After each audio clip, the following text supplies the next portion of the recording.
Good morning and welcome to our, oh my goodness, hold on, mute here, I got double echo there, sorry. Good morning and welcome to our 122nd weekly webcast. If this is the first time you're joining us, welcome. If you've been with us before, welcome back. And so the way the call works is this is an AMA. You can ask me anything. You can ask me business questions, you can ask me career questions, ask me anything you want, personal questions. And within one day, of the call being completed, what my wonderful staff does is they take all the questions you've asked and they time code it so that if you go to the description field of the video, you can click and get immediate access to the answers to all of the questions. So without further ado, let's begin. And thank you as always. I've got my gallon of water here. We are 60% water.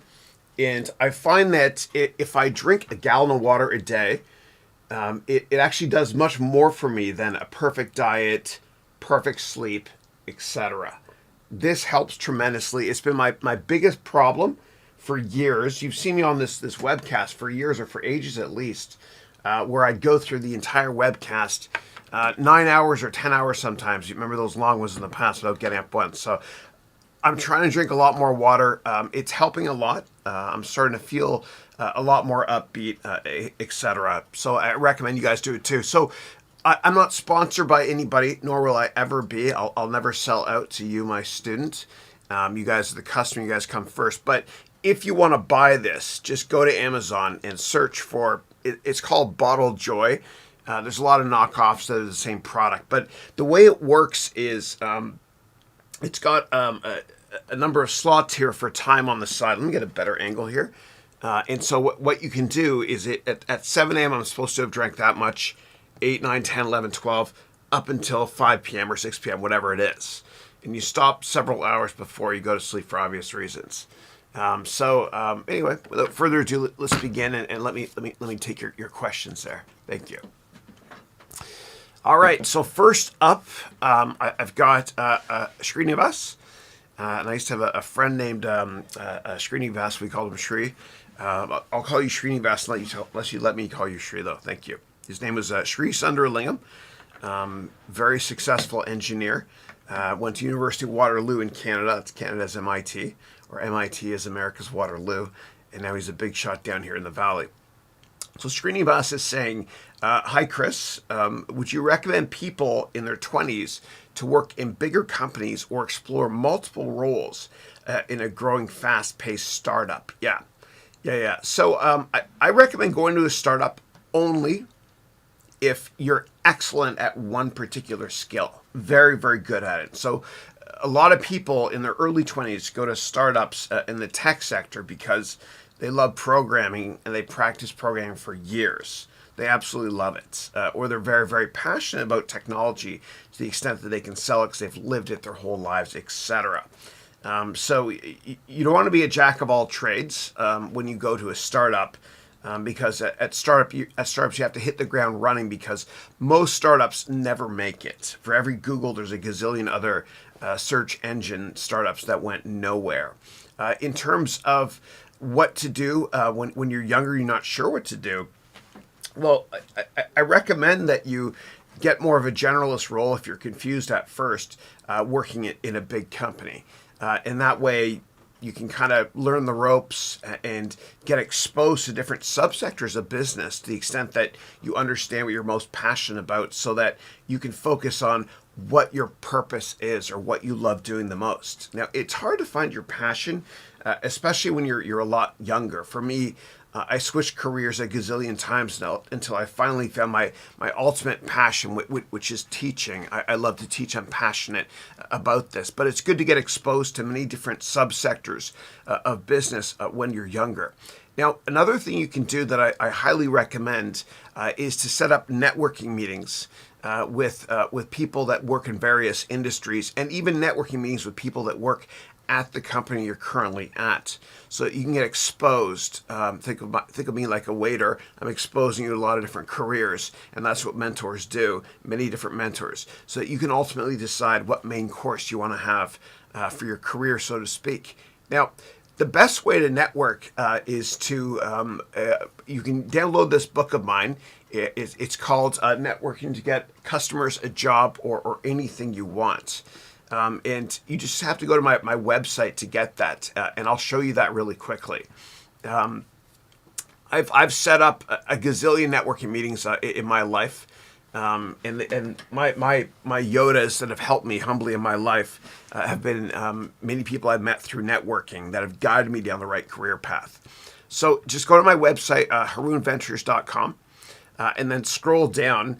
And then you'll be able to download this book called Networking to Get Customers a Job or Anything You Want. Yeah, it's tougher though when you're younger and you're first getting started. You're not sure what your purpose or passion is, etc. But if you set up a lot of these networking meetings, you can hopefully find out what was the reason you were put on this earth career-wise. For me, what I did was I actually spent, I wanted to be a lawyer when I was younger. I don't know why. Maybe I saw a bunch of John Grisham movies, as well as A Few Good Men, and Tom Cruise, I don't know, kind of motivated me in that movie. And then I went to a lot of networking meetings, and I met with a lot of lawyers. And then I thought to myself, I don't understand. Are you a jerk and then you go to law school, or do they teach you how to become a jerk in law school? So I didn't want to become a lawyer. Unless you're a civil rights lawyer, then I love you and God bless you. Yeah, but I think that getting exposed to a number of different careers through setting up networking meetings is a great idea until you find your passion and purpose. Okay. And you guys got to hold me honest to this, okay?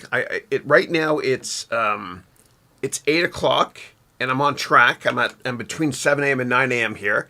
But make sure I finish this, please. I have wonderful students in my Platinum MBA degree program, including Christina, who lives here in the Bay Area, as well as Melody, who's she lives in Atlanta, and then Kemi, who lives in Brampton, in Ontario, Canada. They all have these as well, and they keep me honest. Please do the same. Thanks. All right. It's heavy, man. Yeah. You got to work out while you do it, right? Oh, my goodness. Anthony Curry. Dude, it's been a while. I hope you're doing well. So, Anthony, I think that, Anthony, you're from Montreal. You went to go to Toronto because your fiancée was there at the time, you mentioned, and she worked at Blake's, which is a big law firm there. Good dude, though. My people, Canadian. Yeah. Great. It's been about a year or more, yeah. But Anthony wrote here, "Hi, Chris, long time. I hope your year's off to a good start. Likewise. What would be good advice for a friend who recently received approximately $160,000 from selling their home? And they're wondering what to do with this sum of money. She has zero investing experience and knowledge." Yeah. So the first thing you do, the very, very first thing, is you make sure that you max out your retirement savings program every year. Now, you're based in Canada, and I'm assuming your friend is as well. So up there in Canada, where I'm from, it's called the RRSP, Registered Retirement Savings Program. And globally, every country has something like this. In America, it's called 401k. In Australia, it's called superannuum or something like that. Yeah. but you want to make sure that you max out that every single year. And so here in America, I think it's $18,500 per year. And what that means is you're allowed to save money and not pay taxes ever until you take that money out many, many years later. It's a great tax shelter. And if you max it out for 30 or 40 years, you should be worth millions and millions and millions in 30 or 40 years. It's true. The second thing you should do is, if you have kids or you want to have kids, think about saving for university. There's educational savings programs available in almost every country, and the tax system is quite similar for that as it is for your registered retirement savings program. The next thing I would recommend after that, and I know your friend just sold her house, but the next thing I would always recommend doing is do whatever you can to make sure that you're not paying rent. So maybe if you can, roll it over into buying another house or apartment. If your friend here, you mentioned, she just sold her place, has the means to do it. Now, it's hard to buy a house and an apartment when you're younger. For me, it took me until my 30s until I could buy my first apartment. So I had to save up for years and years and years. But it's an incredible investment. If you don't believe me, assume you're paying between $500 and $1,000 in rent every month. Multiply that by 12. Then multiply that by 30 years or 40 years. And then within Excel, and I'm happy to show you how to do this, have an interest rate or a return rate of 8 or 9%, and just run the numbers. You'll see that that's millions and millions and millions and millions of dollars within 30 or 40 years. That's what I would do. Then we invest in other asset classes. So Warren Buffett once famously said that you want to spend after saving instead of saving after spending. So what I recommend doing is have money come out of your paycheck every 2 weeks or whenever you get your paycheck, if you have the means to do so, and have it invested immediately in the markets, okay, and other asset classes. Out of sight, out of mind. Remember, Warren Buffett said, spend after saving.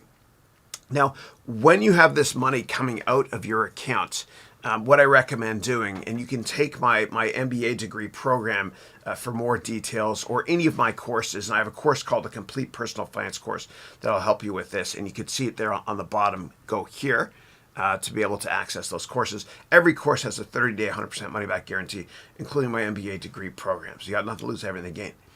But when you have money to invest, per my courses, I want you to invest in these asset classes: stocks, bonds, commodities, and then other. Okay, and other could include Reits, which is real estate, if you don't own your own house. Okay, and Reits are like a stock. Reits stand for Real Estate Investment Trust. And you might wonder to yourself, you're thinking, dude, I don't get it. Like, how do all these massive strip malls, who funds those things, or who creates these office buildings or these massive apartment buildings? Well, quite often they're created and funded by REITs, real estate investment trusts. And what you can do is you can go and look them up on Yahoo Finance. Go to finance.yahoo.com, type up REITs, and they're just like tickers, like stocks. You can buy them. And the law is usually that they have to pay out 90% of the profits every year as dividends. So do your research first on that. Now, when it comes to stocks, bonds, commodities, and REITs or other to buy, make sure that you don't have more than 20% in any one particular sector, so to speak, of your capital, okay, that you're investing. And I recommend never having more than 5% of your liquid net worth, meaning the money you have to invest, in any one particular stock. And I have plenty of tools to share with you that you can access in my courses and in my MBA degree program to help you with that. Again, you can go to this is new here for me, this address here to download my courses or my MBA degree program. As always, it's a 30-day, 100% money back guarantee. You've got nothing to lose and everything to gain. And thank you. Okay. Next up, I have got Anthony is saying, I know that you hate mutual funds, but we don't know who to trust. Banks wealth managers, Wealthsimple. What would you advise? Yeah. So mutual funds are the biggest scams on the planet in the investing world. They're brutal, man. There are fees. Sometimes they disclose them, 2, 3, 4%, whatever.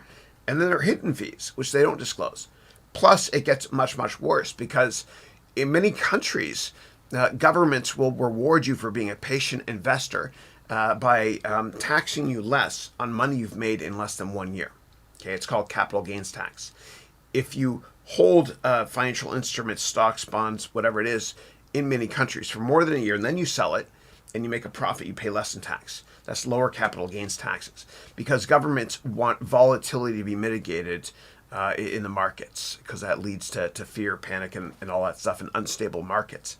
So with mutual funds, what happens is you have a lot of portfolio managers that are chasing performance into year end so they can get a bonus.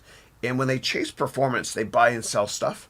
And not only do 90% of mutual fund portfolio managers underperform the S&P 500, but because they're chasing performance and buying and selling and buying and selling and buying and selling, they're creating these taxable events for you so that when you file taxes through a K1 or whatever kind of a accounting form you receive from the mutual fund company, you end up paying a lot more in taxes than you should be. So the bottom line there is check out ETFs, exchange traded funds, and I'll show you quickly on how to do this. So never pay for any finance software, please, or anything that's going to tell you exactly what stocks to buy. What I recommend you do is you go to finance.yahoo.com. I used to spend thousands of dollars in my hedge fund every month, and the hedge funds I worked at in my career on Bloomberg software. Biggest waste of money ever because you can get all that stuff here for free. Now you know I'm not sponsored by anybody, nor will I ever be. Okay. All right. So what you can do is you can type up ETFs here. So for example, you've got the S&P 500 ETF. SPY is the ticker, and whenever you look up, and I'm going to go and get my face off here in the corner. It's like a Canadian thing to say. There's a face off in the corner. So you can see that the picture much, much better. There we go. So whenever you look at any sort of ETF, what I want you to do is I want you to go to profile to see what the expense ratio is. And here it's only 0.09%. That means you're going to pay just 0.09% every year to invest in this ETF. Now, what is this ETF? Well, it just represents the 500 stocks in the broader American markets. And so if you click here on holdings, you can find out that there's 12 major categories for the S&P 500, which represents the broader U.S. markets. So in this case, technology, for obvious reasons, keeps becoming a bigger percent of the U.S. economy and the U.S. markets, 24%. So if we scroll down to see what the top 10 holdings are in the S&P 500, this is ticker SPY, the ETF for the S&P. We see here that it's very tech heavy for obvious reasons. And then eventually we get an automotive company here, which is basically driving a computer car, which I love. Then you've got an insurance company here, more or less, with Berkshire. That's Warren Buffett's company. Healthcare, and then finally a financial services company. Now, there's other kinds of ETFs that you can invest in as well. You can invest in commodities too, like gold, GLD. And I recommend buying gold as an ETF instead of the bars itself because you don't know if the bars are real, and you can sell this quickly as well. So if anybody has any additional questions about ETFs or investment classes, you can ask me here on this weekly call, or what you can do is you can go and download my courses at this link here. And as always with my courses, my MBA degree program, there's always a 30-day 100% money back guarantee, so you've got nothing to lose and everything to gain. Okay. Next question. All right, next up we have John Clee. John is from Rochester. I actually hired John. John does a lot of work with me now. And what I do every now and then is on my website, harounventures.com. In the top right corner, I'll put jobs, and I'll hire people every now and then. We are growing very, very quickly.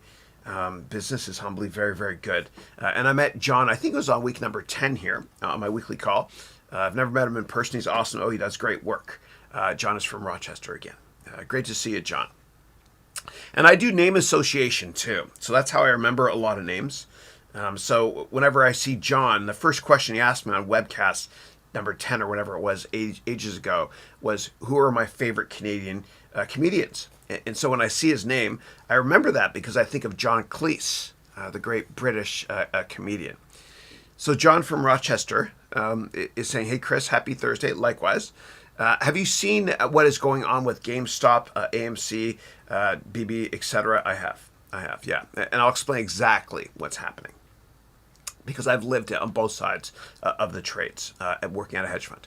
And then you wrote here, hedge funds that shorted these stocks are getting crushed, meaning a short squeeze. Would love your thoughts. Yeah. So what's happened with GameStop, ticker GME, it's a video game retailer here in the United States, headquarters down in Texas. I visited with the CEO, CFO, IR many times in Grapevine, Texas, where the headquarters are. I used to be an investor on the long and short side years and years and years ago. I know the story very well. The issue with GameStop is that a lot of it's a widowmaker when it comes to hedge fund analysts that are new, that are short in the stock. It's a terrible term, sorry. What happens is this. People bet against stocks in the hedge fund world, meaning instead of buying a stock, meaning going long a stock, they do the opposite. And if it goes down, they make money.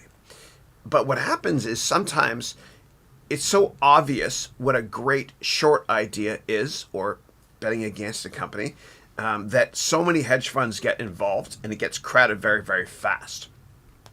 And if there's any slightly less negative news that comes out, then it leads to the hedge funds panicking, which means a short squeeze. They're getting squeezed out of their shorts, and they get rid of those positions because they're terrified because they're losing a fortune. And the way to know if a short is crowded and you should not short it is if the short interest ratio is over 10. What does that mean? Well, the short interest ratio means the number of shares that are outstanding that are shorted. Okay, the number of shares that are shorted in the market, and this information is readily available. The short interest ratio means the number of shares outstanding in the market that are shorted. That's the numerator, divided by the average daily trading volume. So if a company trades only 100 shares a day in volume, but there's 1,000 shares that hedge funds are short, then the short interest ratio is 1,000 divided by 100, which is 10, which means it would take 10 days of volume on the market to cover all of that, the shorts for the hedge funds. That's a short interest ratio, and that's very high. And you should never, usually without doing your research, short a stock that has a short interest ratio above 10. Because what happens is this: if any slightly positive news comes out on the stock, or slightly less negative news, then everybody panics in the hedge fund industry. So how do you know, aside from short interest ratio, if all the bad news is priced into a stock already? Well, the simple rule is this, okay? And you have to do your own research, obviously, and look at many other factors. But if a stock goes up on bad news, or if a stock goes up on slightly neutralish news, then that could mean that it's a crowded short. Too many people are in it, right? So again, if a stock goes up on bad news, or if a stock goes up on neutralish news, then that means that it could mean that it's a crowded short, and everybody that wants to short it already has, and everybody that wants to sell that stock already has. So let's talk more about GameStop. So GameStop has been an obvious crowded short for hedge funds. It's a widowmaker for years. And the reason is because many of us know that going to a store and buying a video game is not something we're going to see a gazillion years from now. Okay, so Amazon is not going to put every clothing store out of business or every retail store out of business, but it will hurt them in the very long run. Now, when it comes to the video game sector, in the very, very long run, we'll probably be downloading more games rather than going and buying them from GameStop, which hurts GameStop, obviously, because not only does GameStop sell games, but they sell used games as well. And if everyone's downloading games, they don't have a used game to sell. And so what happens is eventually they're less relevant. But I will say this: when I go to GameStop, and I go there a lot, obviously not now because of COVID, but when I go to GameStop, and I've gone to GameStop for decades. I even worked on the merger of GameStop and Electronic Boutique as an investor years ago. But when I go there, I love talking to the employees there because they're so passionate about what they're doing. I mean, if anybody here works in the retail sector and you want to hire people to sell your product, whatever it is you sell, go to GameStop and see how the people that work there sell games. They don't have a job. They have a passion. They love doing what they're doing, right? And they really know their stuff. They really know their stuff. I absolutely love going there. But anyway, so it's a crowded short, and people on Reddit have been talking about the stock, which has driven the price up a lot. And it's interesting because people are now listening to forums more so, a little bit more so, than Wall Street analysts. And that's not a terrible thing. But I think the best thing you can do is to always do your own research when you invest in stocks. And what I'll do is I believe that it's incumbent upon me and other people that teach business not to give you a fish, but to teach you how to fish. And so what I want to do right now, give me a second, is I want to show you one of the many frameworks that I provide and this is not one of them, I provide my MBA degree students. I provide them with an arsenal of weapons, so to speak, so that they can do their own research on any type of investment class. Okay, great.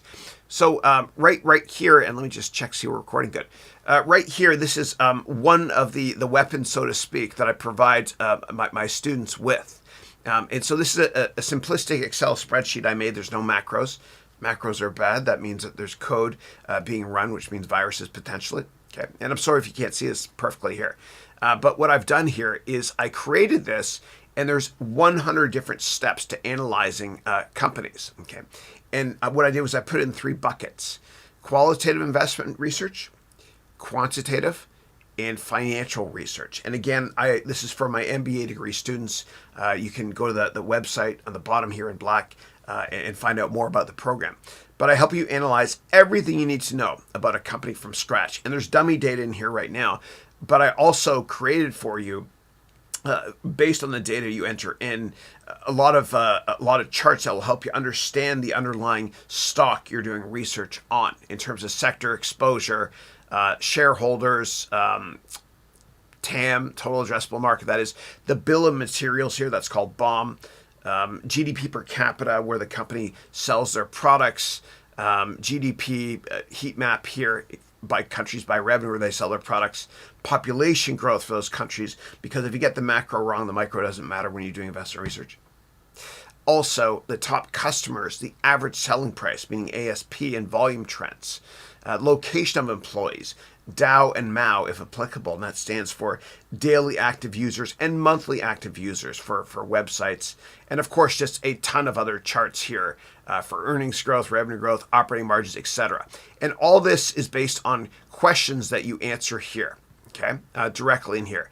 And then what happens is all that stuff is put out into those charts you just saw, as well as an executive summary here, and also, and you can include technicals if you want there. I hid it underneath my face there in the corner. But if you hit print on this page, what happens is that one pager, which has all live data fed into it, is put into a PDF, or you can print it. Your name's on the bottom in case you want to send the idea to somebody that you want to work for or bring it to an informational meeting. What's also done from this is a detailed report, meaning a 150-page report for you, that will help you run circles around Wall Street analysts. That's right. That's right. You already have everything you need to build something bigger than yourself. That's what Seth Godin says. I truly believe it. Never take anybody's advice for what stocks to buy, including me. And I'll never tell you what stocks to buy because I humbly want to provide you with, teach you how to fish instead of giving you a fish, so to speak. Last thing I'll say in that is there's a service called Motley Fool, and people ask me about it quite often. On should I listen to them? when it comes to picking stocks. You shouldn't listen to anybody. Just do your own research always. Never read editorials in newspapers when it comes to what stocks to buy. Do your own research. And for more details on that, you can do a search on YouTube on Motley Fool, and you'll see my humble thoughts on that. Yeah. And that video, actually, that I feel uncomfortable talking about money. It came up last week in a CNBC article thing that I did. I felt guilty, so I gave a lot of my courses away. But when it comes to that Motley Fool video I've made, and I say what I'm about to say is to inspire you, not to impress you. Okay, but I've made over $4,000 in that video so far, and I released it less than a year ago. It's one of my 3-minute vlogs, whatever, on YouTube. I guess because people buy ads on it, and when it comes to YouTube, YouTube is the only search engine YouTube is the only gold rush in history where it costs you nothing to make the product. And YouTube is the only gold rush in history where you can get access to billions of potential customers for free. It's a gold rush. And don't miss out on this gold rush, please. Start making YouTube content today, because every YouTube video that I make, and I do because it's fun for me, but every YouTube video that I make or anybody makes, you got to think of it like it's a little coffee shop. It's a little franchise of yours that's going to pay superb dividends in the long run. You got to be long-term focused, long-term greedy.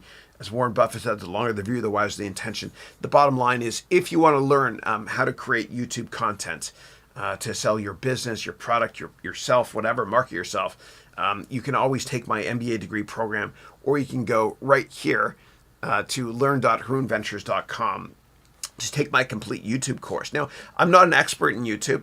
I made a lot of mistakes, clearly. But one of my students I met on my weekly webcast, this weekly webcast, her name is Sasha Stevenson. And she has over 100 million YouTube views. And she gave me a lot of advice. And so I asked her, I said, Sasha, you're great, thank you. And she lives in Indonesia. She's Canadian. I've never met her. She's cool. I want to meet her one day. But she has over 100 million views. And she started giving me advice. I was like, dude, this is so nice. You know, if you help other people, they'll help you as well. There's that whole give and take mentality, which is the crux of that wonderful book on my bookshelf. Give and you'll receive. It's prophetic. It's been true since the beginning of time. And that's one of the reasons why I do this webcast. It's fun.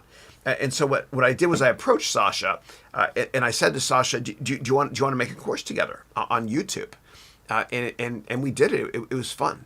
So all you have to do is go to I think it's Learn. It's down the bottom there. I can't miss it. Learn.harounventures.com to access that course. And what I'm actually going to do is I'm going to go to that link in incognito mode because it hides certain things. Learn.harounventures.com. Okay. In that course that I mentioned there, and you can click here to view all courses. There's my MBA programs here. We're sold out for gold and platinum this year, kind of like we were last year as well. So the silver program, anybody can take. You can start today. Get your money back to within 30 days. Watch the whole damn thing and get your money back to. I don't care. Okay. But if you scroll down here, you'll see here, it's the complete YouTube course, which is everything you need to know to succeed on YouTube.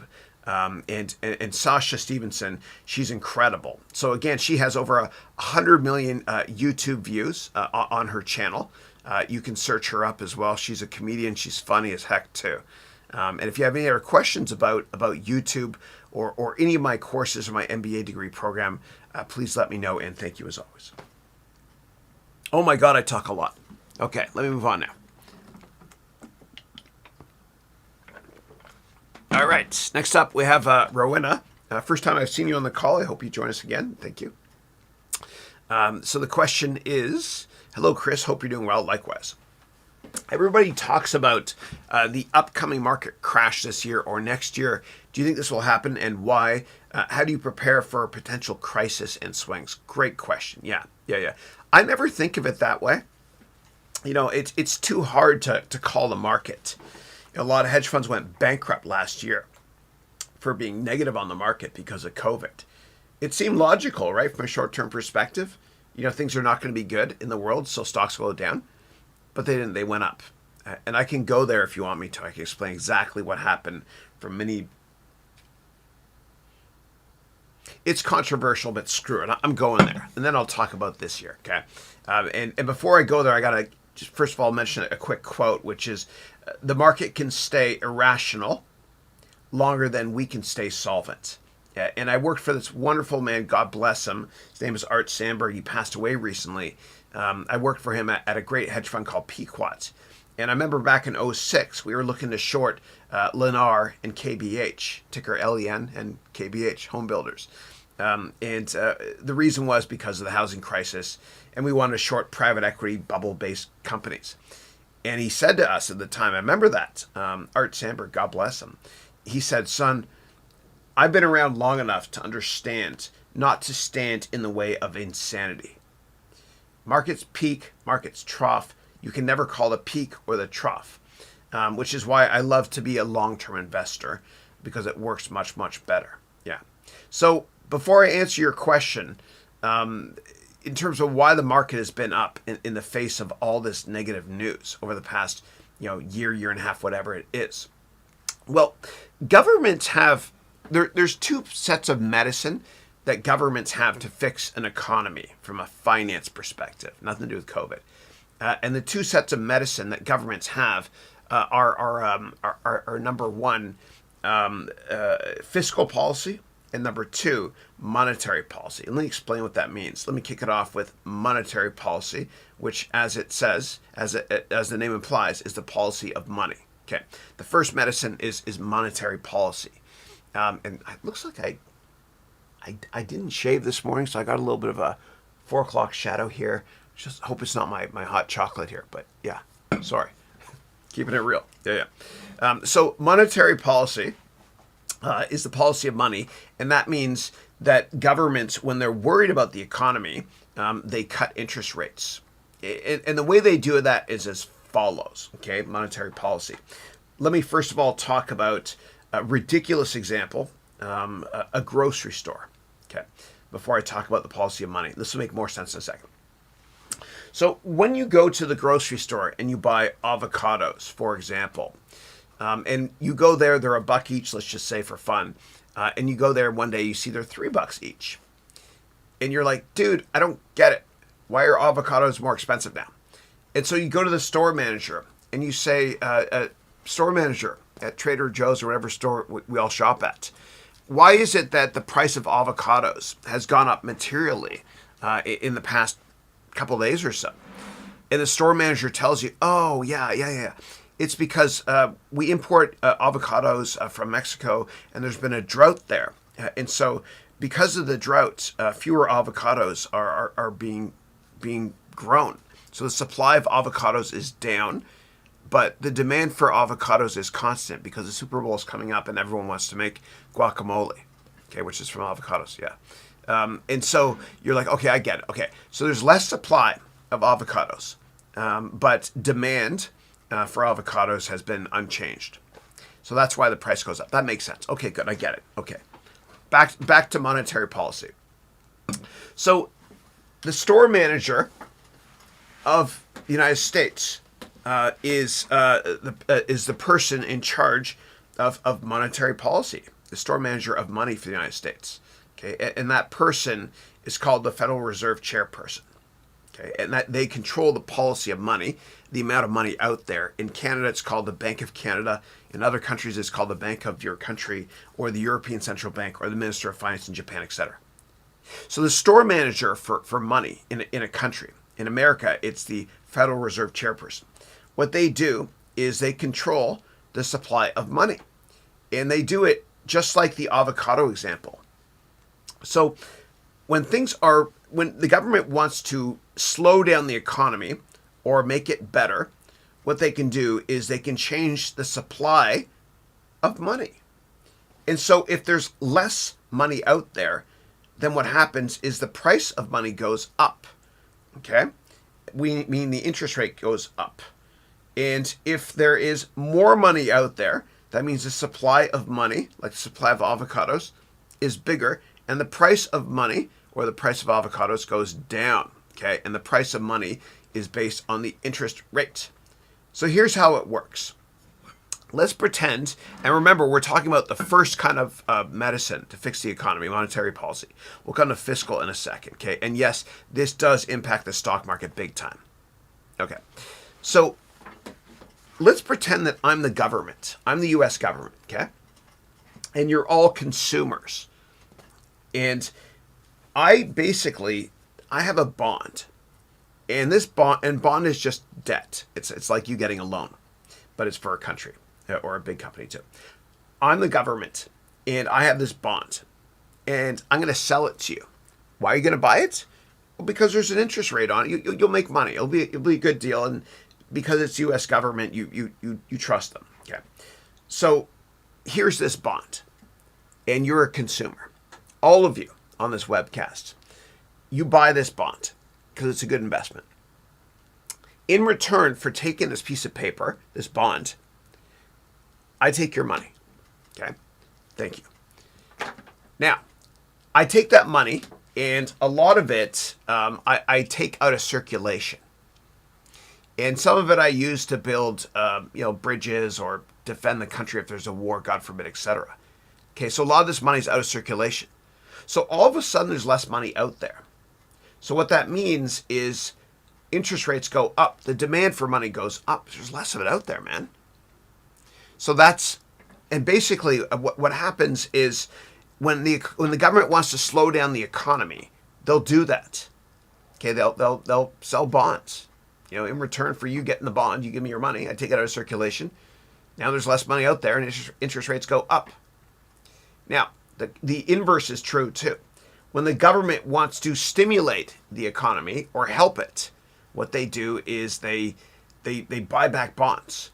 Right. So what I do is I take some of this money and I buy your bonds back from you. Okay. And then what happens is you give me the bond back. I give you money. Okay. And so all of a sudden there's more money, like there's more avocados out there in society. And when there's more avocados out there, the price of avocados goes down because the supply increases. And when there's more money out there, the price of money goes down, meaning interest rates go down because there's more money out there. And that helps the economy. And fiscally responsible governments or Federal Reserve chair people, what they usually do is they increase interest rates a bunch when times are good. It's smart to do that. Smart, not too much, but a bunch. It's smart to do that because when times get tough and the economic cycle, it can be 5 or 10 years, the economic cycle. But when times get tough and we're in the downward trend in the economic cycle, meaning a recession or whatever it is, then what the government can do is they can jumpstart the economy by cutting interest rates. One rate cut, another rate cut, a third rate cut, etc., until the economy improves. And then it gets better, and then rinse, lather, repeat, the government raises interest rates. Okay, that's the economic cycle. That's the way it should happen. I think that a lot of Federal Reserve chair people in the past, I don't want to signal anybody out, but they should have raised rates more. They should have raised rates more when times were good over the past couple of years before COVID. The problem is this. Everybody is so short-term focused. Politicians, government officials, investors, everybody, whatever, that they want instant gratification, and they don't think that raising interest rates is a good thing in the long run. It's painful to do, man. You make a lot of enemies doing it as a Federal Reserve chairperson, but it's the right thing to do.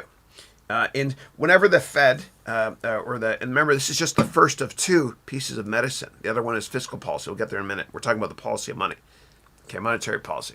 So whenever interest rates are cut, the smart thing to do is to make baby cuts, small ones, every now and then. Okay, so like a 0.25% cut, and that's called 25 basis points. Okay, there's 100 basis points in 1%. What the Federal Reserve did last year was irresponsible. What they did was they cut interest rates on a Sunday, which they never do, and they did it by 100 basis points. Way too much. And you'd think if rates are cut, the market would go up immediately on the Monday. The market went down a bunch. And the reason was because the market was like, oh my gosh, the government almost never meets on a Sunday to cut rates, and they cut it 100 basis points? They cut it by a full percent. What do they know that we don't know? They must see a lot of data out there. And everyone freaked out. And then what happened was the government cut interest rates too much, too fast, and they ran out of bullets, right, to stimulate the economy. So that medicine, that finance medicine, the medicine of monetary policy was done. Let's move on now to the other medicine that governments use to help the economy. Okay, and that's called fiscal policy. So monetary policy is the policy of money. It just means interest rates. And everything else to help the economy is called fiscal policy. Fiscal policy means doing things to help the economy, like cutting taxes, not interest rates. So you can cut taxes, okay? Or what you can do is you can create stimulus programs where you can cut a check for every American that needs it, or every person in the world, depending what country you're in, that needs it. Or what you can do is you can start these big construction government-sponsored projects, like highways, for example, which really stimulated the U.S. economy with the Highway Act in the 50s and 60s. Yeah. So that's what you do. When you run out of both sets of medicine, then things get crazy.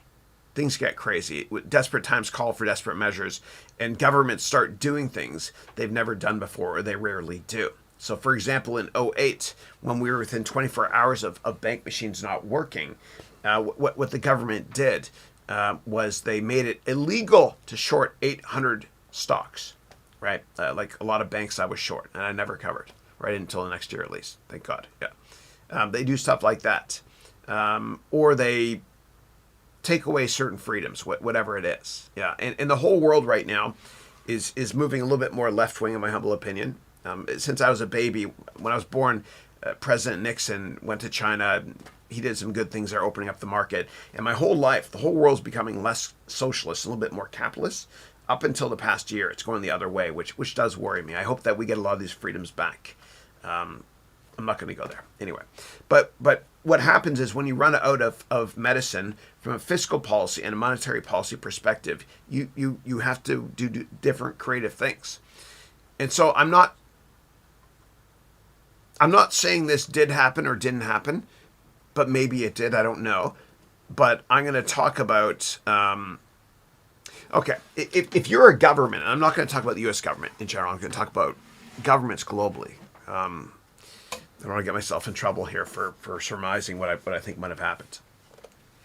But if you're a government and you run out of monetary policy and fiscal policy bullets to jumpstart the economy, what do you do next? It's scary, right? It is. Well, maybe you think to yourself, well, what could I do to make people feel more wealthy and better about themselves, and to maybe start spending money to help the economy? Well, if I made everybody's net worth go up a lot, and it didn't really cost me much to do it, and they spent more money because of that, that'd be a good thing. Yes. So what does everybody own? What do most people own in their retirement accounts? Stocks. So what if the market went up? What if the market went up? It shouldn't go up, but what if it did? Would that make people feel better about themselves? And would that kind of calm any sort of chaos that might emerge?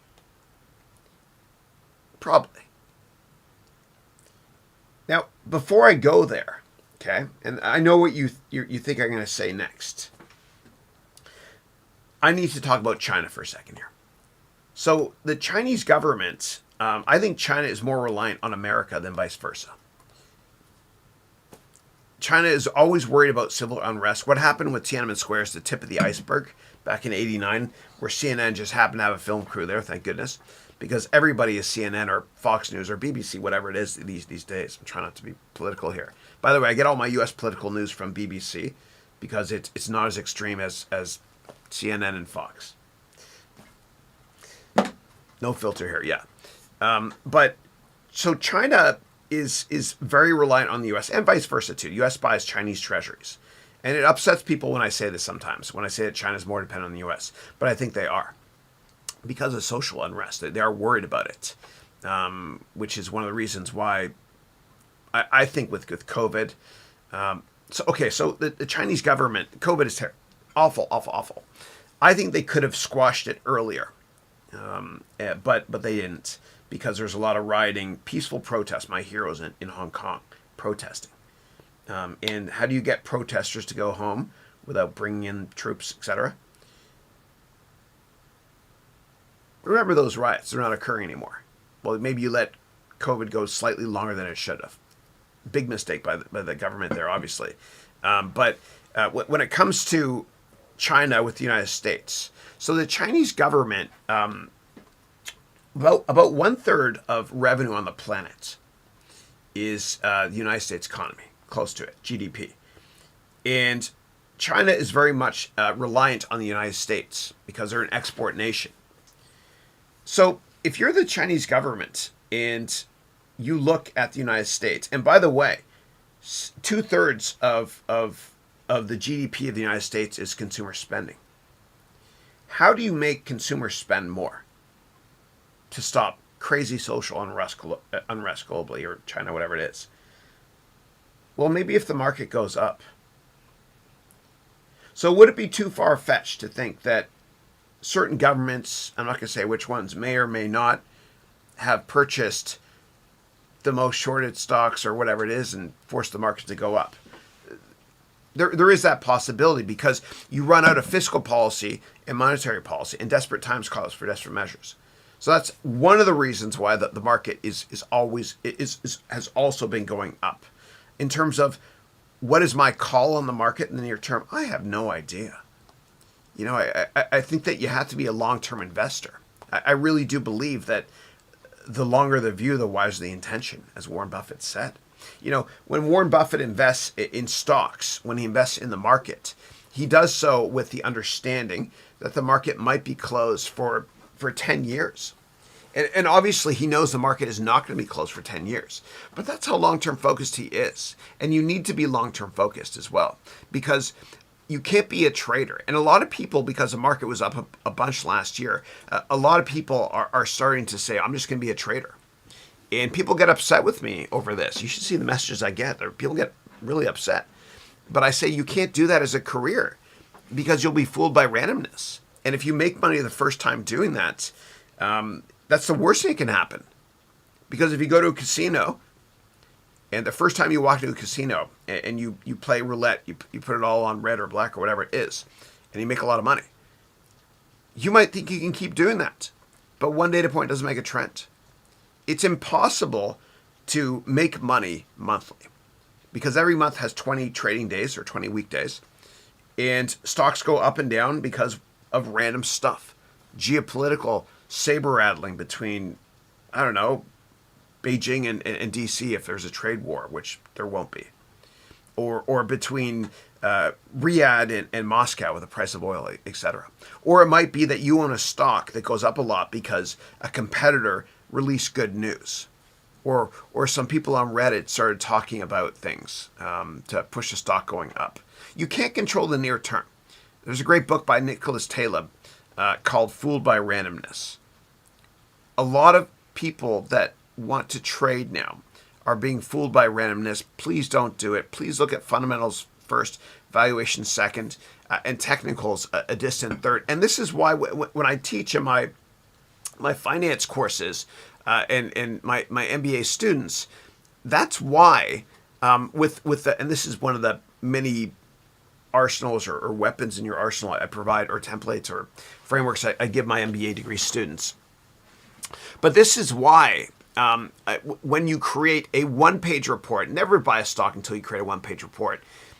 You put fundamentals first, valuation second, technicals last. Okay, and some of you might remember this from some of my other courses, but the difference here is I have 800 independent variables from the spreadsheet that feeds into this directly, and then you can hit print and print it up as a PDF or a one-pager. But I put technicals last, and I even give you the option of hiding technicals from this entirely.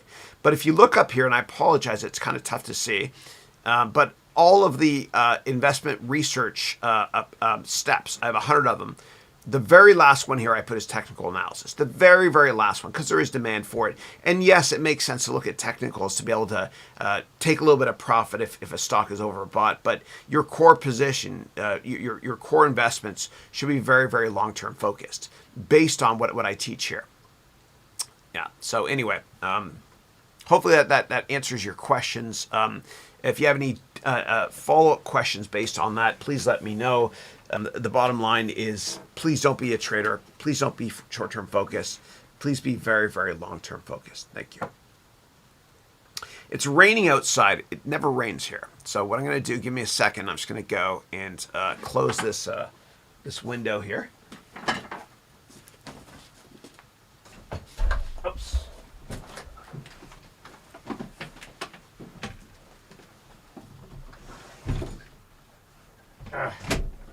All right. And we had a massive windstorm here, and what happened was it freaked me out, man. We have redwoods in our backyard. I live in California here, but what happened was my son and I were looking outdoors at how crazy windy it was, and we saw a massive redwood fall.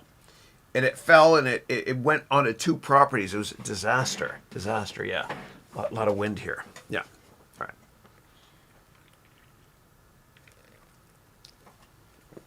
All right. Next up here. All right. I've got hey, D'Angelo, how are you? D'Angelo is saying, good morning, Chris. Good morning to you as well. I hope you're doing well. Beyond networking, what else should one consider when seeking to join the board of a nonprofit? What skills have you found to be the most essential in your experience? Yeah, so let me take a step back and talk about boards and how to protect all of you legally, okay? Because you all might get asked to join a board one day. I don't want you to join the board unless you're given by that company and paid for by that company what's called D&O insurance, and that stands for Director and Officer Insurance. Why? Because if you join as a board director, and there's 3 types of boards, I'll talk about the other 2 in a second, but if you join as a board director, you can get sued by investors, shareholders, etc. You can get sued. And you want to be indemnified or protected from lawsuits through what's called D&O insurance, Director and Officer Insurance. You never pay for it. The company always does. Don't ever join a company as on the board of directors unless you're given D&O insurance first. And that mainly applies to for-profit companies. But not for profit, you can still ask as well. Is there any sort of liability protection? Yeah. Now, let me talk about the 3 types of boards that there are. So the first type of board is called board director. Okay, and you need D&O insurance for that. I'm not a lawyer, so please, any legal thing I tell you, always do your own research. Okay, the second type is called board observer. And what board observer means, and you see this a lot in venture capital, and I've been a board member and board observers on VC boards here many times before. A board observer is just like a board of directors, except what happens is at the very, very end of each board meeting every 3 months or so, you're asked to leave so that the board directors can vote on certain issues that you're not privy to. Then the last kind is called board advisor, and it's not really a legal thing. Obviously, talk to a lawyer first before creating a board or joining one, but you're just kind of an advisor. So sometimes when people say, I talk to my board, or I'm on some boards, it doesn't necessarily mean you're a board member or board observer. You just might be a board advisor. Yeah, but always do your research first, please, and talk to a lawyer. And there are a lot of people think it's expensive to talk to a lawyer. I mean, quite often it is. But there's a lot of websites you can go to now to rent a lawyer for $15 for a half-hour call or $30 for a 30-minute call. And so this is what I do. And let me show you what I do. And I'm not endorsing this firm at all, but I do pay this firm a bunch of money. All right, so it's called LegalZoom. Okay, and this is how I've done my copyrights, trademarks, incorporations, etc. Oh, they just changed their website. I like the old branding better. What you can do is you can talk to any kind of lawyer you want to here.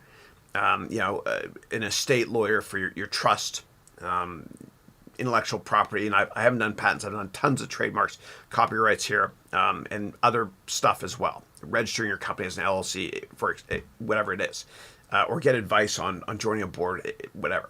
You can go here. It's $30 for a half-hour call with a lawyer. It's not bad. They speak really slowly though. Dude, I've gone like an hour today without one dad humor. Okay, so you got to cut me some slack there. But I recommend just speaking to a lawyer first before joining a board. In terms of how to join boards in general, just network aggressively.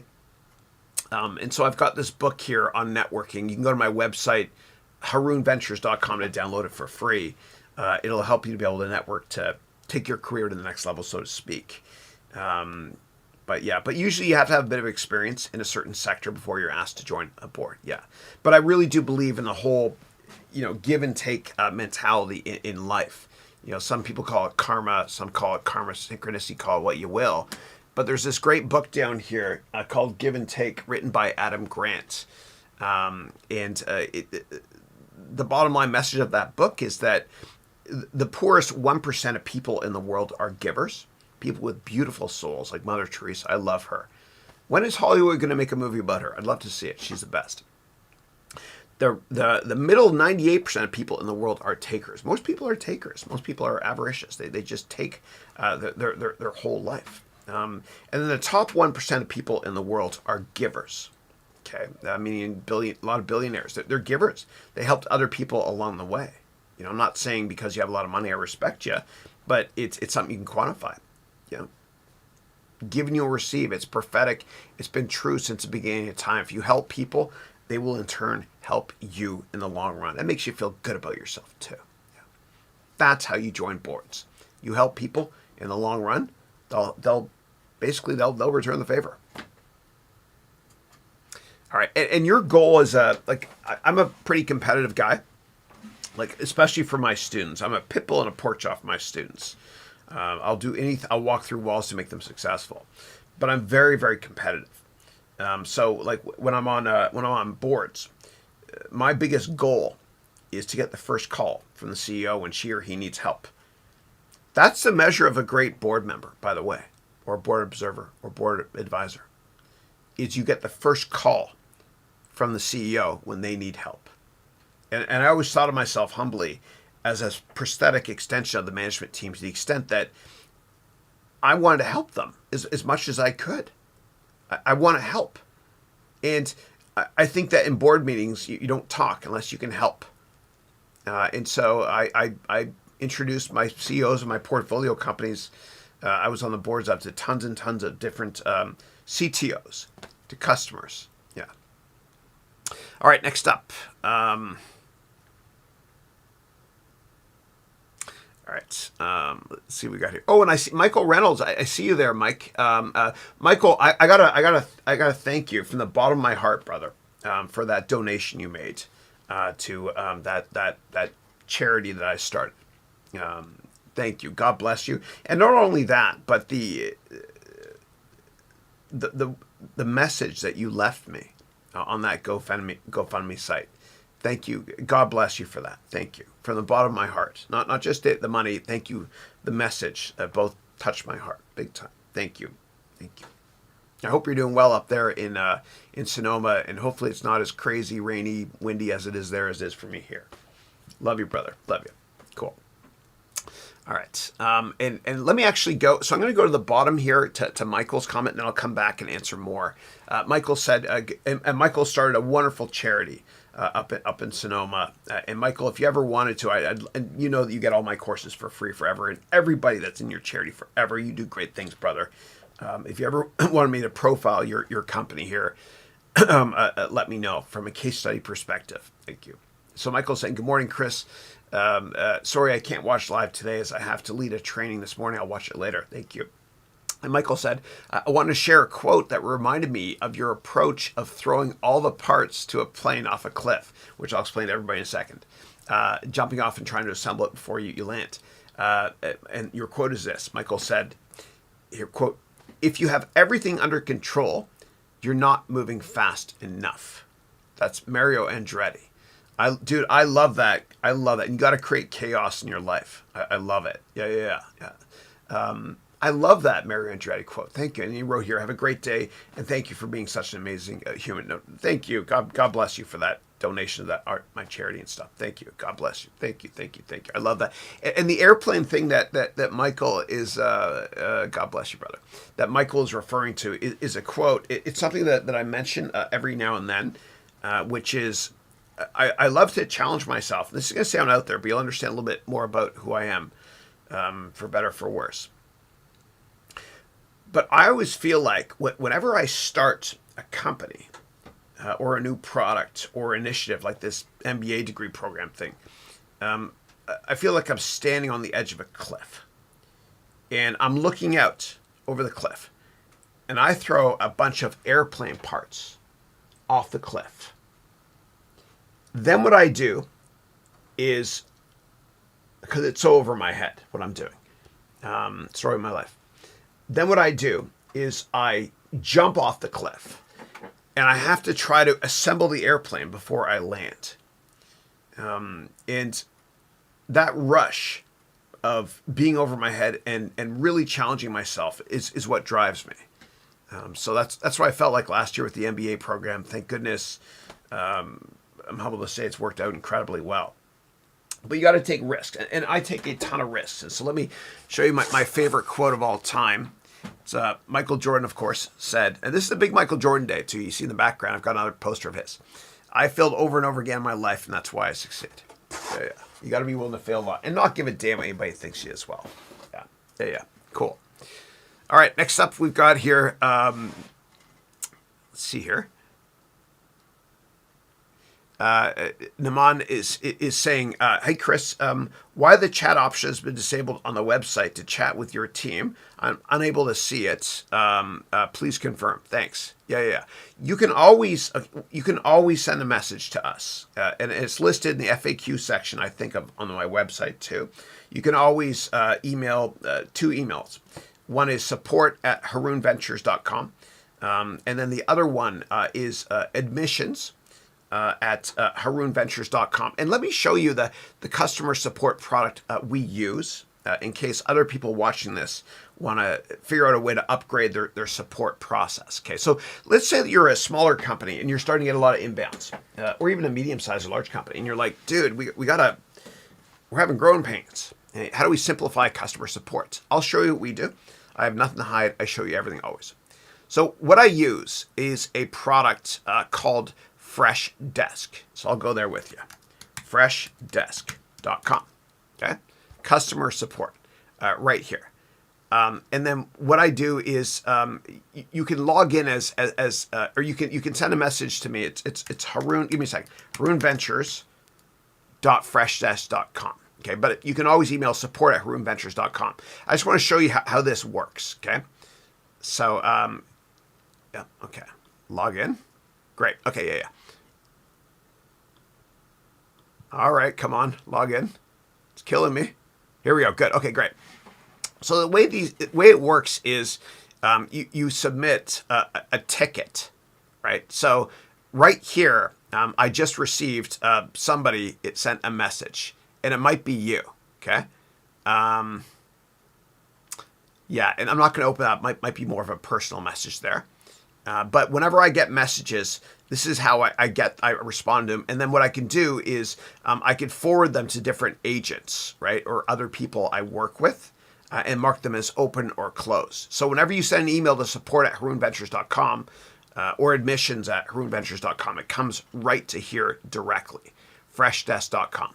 I'm not sponsored by anybody, but that's how I manage customer support. Yeah. All right. And I streamlined my process because I found that before I did so, I was all about, you know me, I give, whatever it takes. I don't care about profits. But profits follow because I do what I love doing. But up until not too long ago, I hired a company actually to help me with customer support to streamline it and to create what's called a wiki, okay, meaning just a bunch of questions people ask. And for every question I got from students, every question I got on all platforms, it would cost $5.80 to respond to each platform or to each question. That's a lot. That eats into my profit margin big time. And that's just what happened. I would spend an insane amount of time writing answers, yada, yada, yada. We streamlined the process. We created a wiki, meaning a document with just general FAQs that customer support reps can use. And now we got it down to $1 per question, which is pretty good. It's pretty good. Yeah, yeah. All right. But a lot of video game software companies, if they get 2 customer support calls, they lose money on that product. Yeah. Yeah. All right. Next up, Michael Young is saying, "Hey, Chris, how are you? I'm great. I hope you're doing well. I hope you're doing great." You wrote, "Thank you for the free courses you gave on LinkedIn a couple of days ago." My pleasure. My pleasure. We had an insanely high number of people download the courses, which means from a customer support perspective, I'm going to end up losing a lot of money. I don't give a damn.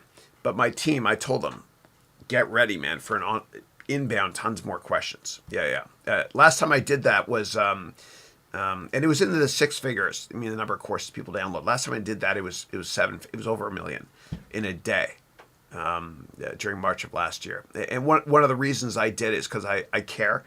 And when people downloaded my courses for free, what I did was I prefaced it with, please donate to United Way. And I'll show you exactly how I did it. And a lot of people think I'm a little bit out there for doing this, but I don't care. I want to help. So what I did was, if you go to LinkedIn, go to my LinkedIn page, people were able to download all 10 of my courses for free, tons of them. I want to do more, but Udemy only lets you do 10 at a time now. But I'll show you exactly how I advertise this. And I use color as well, right? So if you're going to use, if you want to create a post that you want everybody to see, you got to look at the color wheel and use colors that are opposite each other, okay? So in this case, I used yellow and purple, which are more or less opposite each other. Here it is here. Okay, yeah. And so what I did was I said, for the next 3 days, my courses are free, whatever. And then what happens is you click here to get it. And it's just a Google Doc. And then I wrote here, the only thing I ask is that, and for anybody that downloaded these for free, and didn't donate, please donate today. If you have money. If not, I get it. That's cool, man. Donate later in life. But I asked people to donate here to UNICEF for kids with COVID, etc., or to local charities that you have. These coupons don't work anymore. Udemy doesn't allow you to do it for more than a certain amount of time and a certain number of coupons. Yeah. But I'll find another way to give you guys everything for free again. I promise you. Yeah. So thanks for that. But in terms of the color wheel in general, let me show you what I mean by that. 'Cause from a graphic design perspective, this might help you a lot. I'm going to spell color the correct way, the Canadian way represents. Color wheel. So Isaac Newton discovered this right after he discovered gravity. When he put light through a prism and wrote "Dark Side of the Moon." Sorry. But basically, what the color wheel means is you take colors that are opposite each other. And you put that on your thumbnail, and it attracts the eye. And if you go into a candy store, you'll notice that a lot of candy wrappers do this as well. Like Nerds Candy has pink and green in the same package, right? Speaking of a nerd. But what I did there was I chose yellow and purple for that on LinkedIn, for that image, okay? Now, when you do opposites, like I did here, it's very pleasing to the eye. And I wanted everyone to know about this as well. And I felt also guilty about another article that was written about me this week about money and stuff. Yeah. All right. Let me go back over here and get back on track. Thank you for your patience. Yeah. All right. All right. And then Michael is saying, do you think international students can get a job in Canada and be sponsored to live there after doing a master's degree. Yeah. So Canada has a wonderful immigration policy. It's awesome. My dad immigrated from Egypt in 1967 to Canada. And in 1967, the two biggest immigrant groups to Canada were Egyptians and Vietnamese, because there's wars in both countries. Yeah. But Canada is wonderful when it comes to immigration. Yeah. In terms of getting a job, I'm not sure what the latest legal code is in Canada, but it has a wonderful immigration policy. Wonderful. It's one of the easier countries to get into, and they're letting lots of people in, which I love, which is one of the reasons I've been investing a lot of money in real estate in Canada. I bought a building a year ago when the whole world was freaking out. That's when you buy, when everyone's panicking, when it feels uncomfortable for yourself. I bought a building in London, Ontario, where I was born, and I'm in the process of closing on another one very, very soon. Yeah. But for those of you that want to work in a certain country, and you're like, dude, how do I get a visa there? Well, one way to do it is this. Get a job at a big company that has the headquarters in the country you want to live in. Get a job in your country, in that company. Do an amazing job, okay? Like an incredible job. Network like crazy, and you can read my networking book on my website for free. Do a great job. And then what will happen is you will rise through the ranks, and eventually they have to send you to the mothership, the corporate headquarters, in order to make it to the next level and all that good stuff. It happens all the time. All right. And then Michael is saying, my dream is to be accepted in the Toronto University. That's where my wife went, University of Toronto, yeah. And get a job there after I graduate, yeah. And give me 1 second, please. Yeah. And then you wrote, what should I do to make that dream a reality? Yeah. So if you want to go to University of Toronto, and I'm going to answer this from a generic perspective applied to everybody on the webcast. So in business, you always have to think from the other person's perspective. Like if you meet with a salesperson or somebody in a company, a for-profit company, before you meet them, you have to understand they're motivated by three things. They want to make more money, they want to get promoted faster, and they want to enjoy what they do. And so you go into that meeting being able to attack one of these three categories and help them in their career, meaning give. Oh my God, I said give a lot there. Give and you'll receive, right? It's the crux of this great book called Give and Take by Adam Grant, which I love. You got to read it, please. But when it comes to somebody that works in admissions at a university, you have to think of it from their perspective. What are they trying to do? Let me get inside their minds. Well, what they're trying to do is they're trying to create a very diverse student body. Okay, it's not just about people with great grades or great, standardized test scores, which doesn't apply in Canada because Canada's never had the SAT, nor should they. That's why I love it. And the SAT is getting phased out finally. Yay. So you have to diversify the student body. How do you do that? Well, in the essay to get into that university or any university, you have to talk about how you're different. What makes you interesting, inspirational, and different. Remember those three words. That's what I teach my MBA degree students. What makes you different or unique, inspirational, and interesting. Write that down. Unique, inspirational, interesting. This one's key. Unique, being different. How do you diversify the student body? So for me, when I wrote applications years ago, I lived in Cuba for a while. I went on exchange. And I knew that no one would have that on their application. And I went to school, University of the United States. And I knew at the time it was a risk. No Americans were allowed to go to Cuba at the time. So I wrote about that, how I went on exchange in Cuba. And I knew it was a risk. If you're very, very right wing, you might hate the fact I did that. But if you're more left wing on an admissions committee, maybe you are, I don't know. Maybe you'd like that sort of thing. I don't know. So just be interesting, unique, and different. And if you want, you can read a wonderful book that's going to help you write an incredible essay.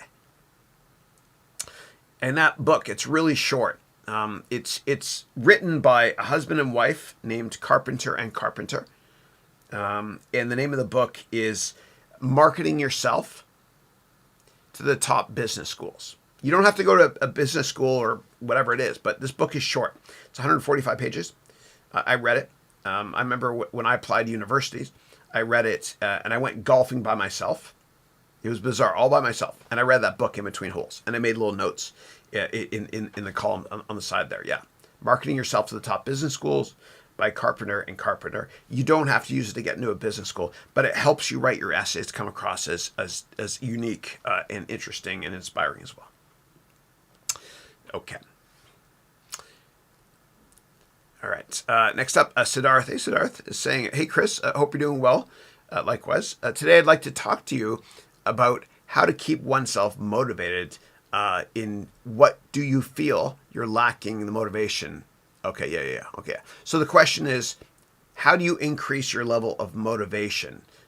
Motivation specifically to go to work and just progress through each day. Yeah.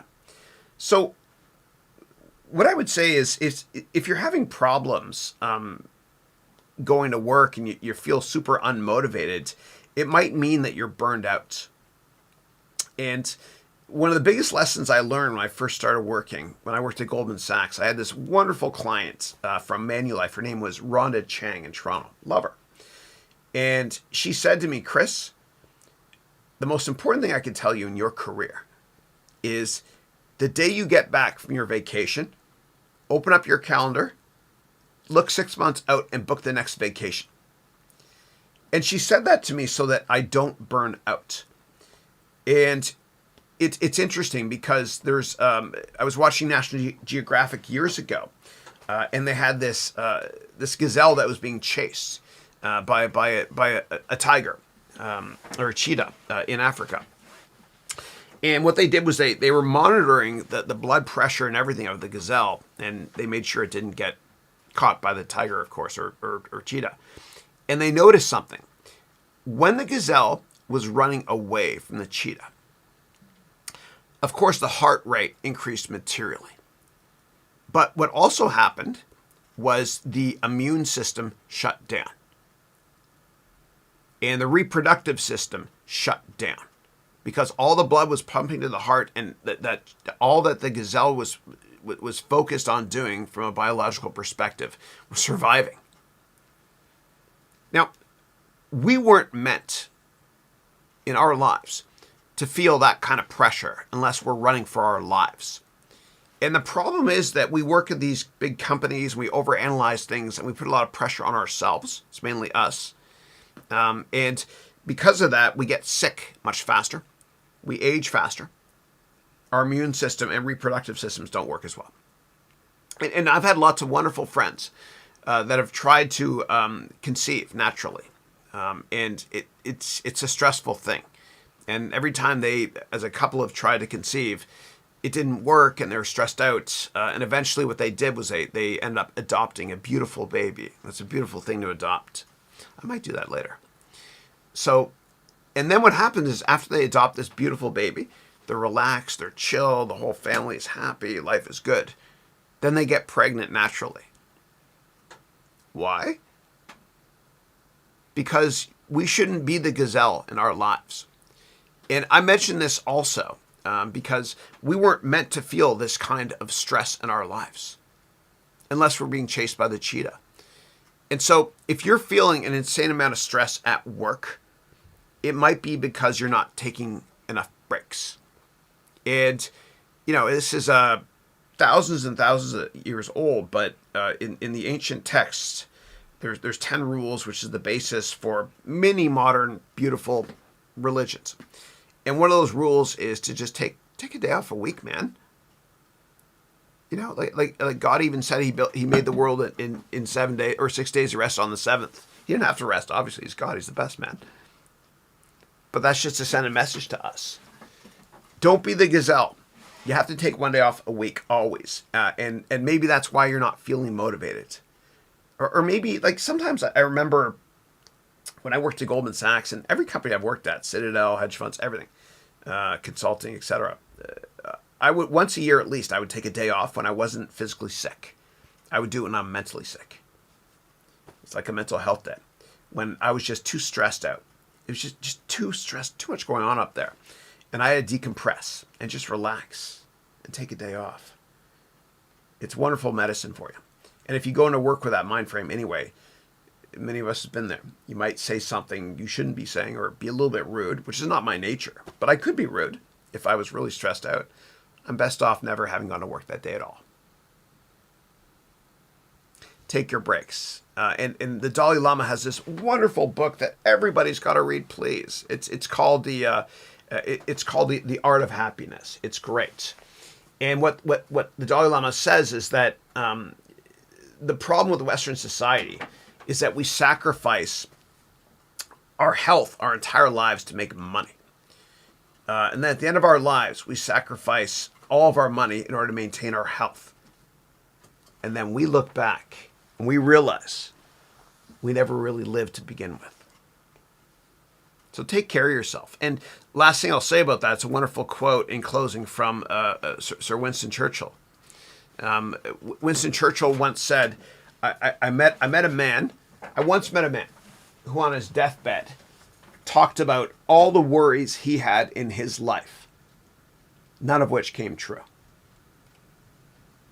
So most things we worry about are up here, to be honest.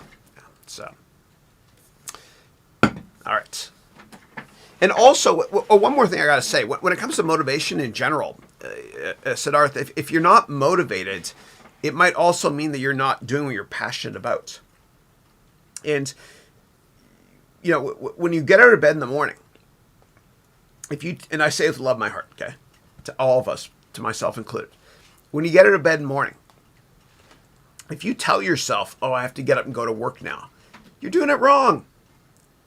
You got to find your passion, your purpose, your raison d'être. You know, what was the reason that I was put on this earth?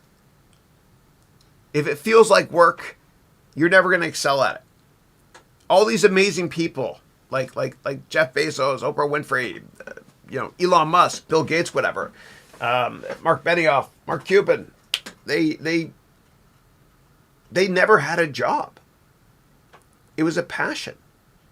They loved doing what they were doing. They loved it. It's competitive in business, man. If you're going to excel at something, you have to love it. Otherwise, you're not going to be good at it. It's true. And don't chase money. Otherwise, you'll lose your money and your dreams. I get it. We need money early on but to succeed and pay the bills. But at some point, enough is enough. Enough is enough. You got to chase your dreams. Because if you chase your dreams and you're willing to fail a bunch of times, something wonderful happens. Your dreams come true and the money follows accidentally. It always does, no matter what anybody tells you. And if you don't fail and take risks in your life, like this wonderful poster behind me, then something happens which is a disaster. You wake up one day and you're really, really old. And you tell yourself, damn it, I work for this schmuck. And this jerk pays me this much money to make his or her dreams become a reality. Don't let that be you. And if I can humbly help you to find your passion and create your company or change careers, then please sign up for one of my courses or my MBA degree program at this web address here. All right. Next up, Suraj is saying, hello, namaste, my HEV, Haroun Education Ventures family. Thank you. Thank you. All right. Next up, Naveed is saying, hey, Chris, during an interview, if you have less numbers of years experience than other people that you're competing with, how do you counter that? Yeah. So the question is, during an interview, if you have not that many years of work experience, how do you compete with those that do? Well, what you have to do is you have to sell yourself as being somebody that's incredibly unique, and you have different life experiences. Okay. So, and for those of you that are in my MBA degree program, we're going through this right now as I help you with your resumes, LinkedIn profiles, etc. You have to come across as incredibly unique, and you have different life experiences, which compensates for the lack of years of experience that you have relative to other people. You know, maybe it's something along the lines of you grew up in a different country or a different region of the world. And in that region of the world, you have different ways of approaching problems, or you understand certain customers better because you grew up in a certain market, or you're a different age group. Or maybe it's just you're younger and you understand how to sell to younger people because you grew up in the YouTube generation or whatever apps it is younger people are using these days. See, I'm out of touch, man. But because you understand your demographic, the younger age group, better than many other people do, you can help the company sell to and cater to and to that demographic. Not just them as customers, but them as business partners and eventually employees one day. You know, you're unique in your abilities because you grew up using technology to communicate in a different way, and you understand that market. And that market is a massive percent of the potential total addressable market of the company you might be working for. Obviously, back it up as well. You can say that you did research, and you can do this actually. You bring your resume in, and on the back of your resume, you have a study you did, which looks at the demographics or percent of customers that company has you're interviewing at that are under a certain age, right? And you could say this is a growth sector. I understand this age group very well because I grew up digital as part of this age group. And, you know, my lack of years of experience is much more so compensated by my entire life being exposed to how my current demographic, my age groups, consumes media. So you could spin it that way if you want to as well. And if you have additional questions based on that, as always, let me know. Thank you. All right. And then Tony 2 times. And I think you have two YouTube things here too. You go by somebody else as well. I remember that. Yeah. Anthony Corey as well. Yeah. I remember that. So Tony 2 times is it's cool though. Is saying nice intro there, Chris. I love it. Thank you. It was fun. Yeah. Oh, dude. Hats off to my wonderful chief creative officer, Matt Lacousse, and I gave him equity in my MBA degree program subsidiary. He made that. He did a great job. Yeah. It's amazing. He did a great job. Last minute, too. He took a bunch of videos we had. Yeah, he did a great job. Amazing. All right. Next up, we've got Fortune Blueprint, who's saying, hi, Chris. Hey, I want to know your advice and input on, is it possible to have a blockchain-based real-time money transfer? Yeah.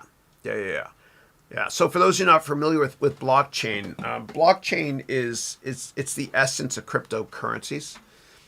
Think of blockchain like, remember those old ledger books?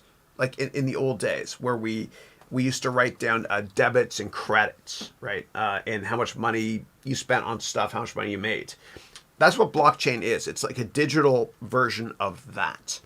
And with Bitcoin, it's a digital version of that. With other cryptocurrencies, it's much, much more, to the extent that it's like with it, there's this one cryptocurrency called Ethereum, and Ether is the name of the token that trades on that platform, ticker ETH. And on the Ethereum platform, blockchain is not just a digital ledger; it's so much more. It's also able to store any sort of data that's important to you. Think of contracts or legal records, or DocuSign meets real-time blockchain. Okay, that's basically a summary of what blockchain is in general. And so your question is, can you have real-time money transfers for blockchain? I don't see why not. So the reason why so many cryptocurrencies exist is because there are limitations with some cryptocurrencies. And so people make better ones or faster ones, for example, speaking of speed.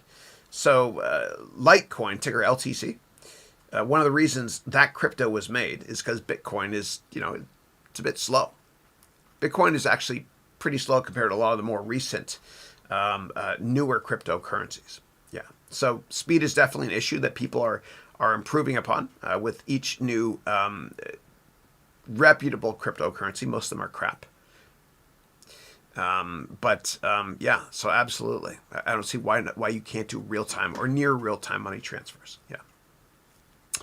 All right. All right. Oh, Nilsa, how are you? Nilsa is from Puerto Rico. She's one of my amazing MBA degree students. Nilsa is saying, Chris, good morning. What a beautiful introduction video. Thank you. I appreciate that. Thank you. Thank you, Nilsa. Thank you. So Nilsa lived in New York as well for a while. And then she and her husband run an engineering company in Puerto Rico. She's incredibly well-spoken. And the first time I talked to her, she was moving back and forth like this. And I knew she was on a bike. I wanted to say something, but if I said, "Are you cycling?" and she said no, I would have felt dumb. But just like me, she likes to exercise while she's while she's working, gets more done. And that's why with this desk here, and I've showed you guys before, I won't go there today, but I can raise this desk up and I have a cheap walking treadmill underneath to get my 20,000 steps in. Yeah, those are my kids. Yeah. All right. Next up, Siddharth is saying, also talking about your networking book, Chris. I did submit my details, but didn't receive the book. Yeah, no. It's because it's in your junk mailbox. Yeah. So if what Siddharth is referring to is if you go to my website, harounventures.com, what you can do is if you scroll down, you can download this book. And then you're saying that you can't find the book. It's because it's in your junk mailbox. Or just enter another email address. It works. It will work. Yeah. All right. Okay. Next up, Kunal is saying, "Hey, Chris, I hope you're doing well. Likewise. Good to see you." Kunal Jain. I went to school with a guy named Rakesh Jain. Good guy. We called him Ricky Jain. Yeah, Rakesh. Good dude. Smart guy. He owns a big-time private equity firm now in New York. Yeah. Siddharth is saying, I don't know why or not. I even checked spam, but I couldn't. Yeah. So just try using a different email address. And if it doesn't work, then just email support@harounventures.com. And then I'll personally reply for you. Thanks. Oh my God, you're right. Tony 2 times is saying drink water, Chris. You know, dude, I'm such a hypocrite, eh? I started off this webcast saying you have to drink water. And I said my biggest problem is drinking water. And I have barely taken a sip. I'm telling you, if you finish a gallon of water a day, you'll have so much more energy. Life works better. Your skin clears up, everything. Yeah.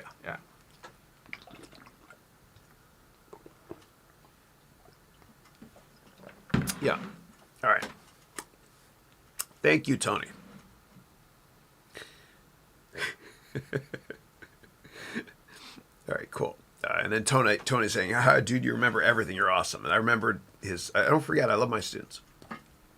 His fiance is Blake's. She works at Blake's, a law firm. Yeah. In Toronto. Yeah. All right. And Tony moved from Montreal to Toronto, but he's a massive Toronto Maple Leafs fan. I know that, yes. Because everyone from Montreal that moves to Toronto loves the Maple Leafs. Yeah. All right. Gabrielle is saying, "Hey, Chris. Hey, hope you're well." Aishira is saying, "Hey, Chris. Hope you're well as well." And if I mispronounce anyone's name, please let me know.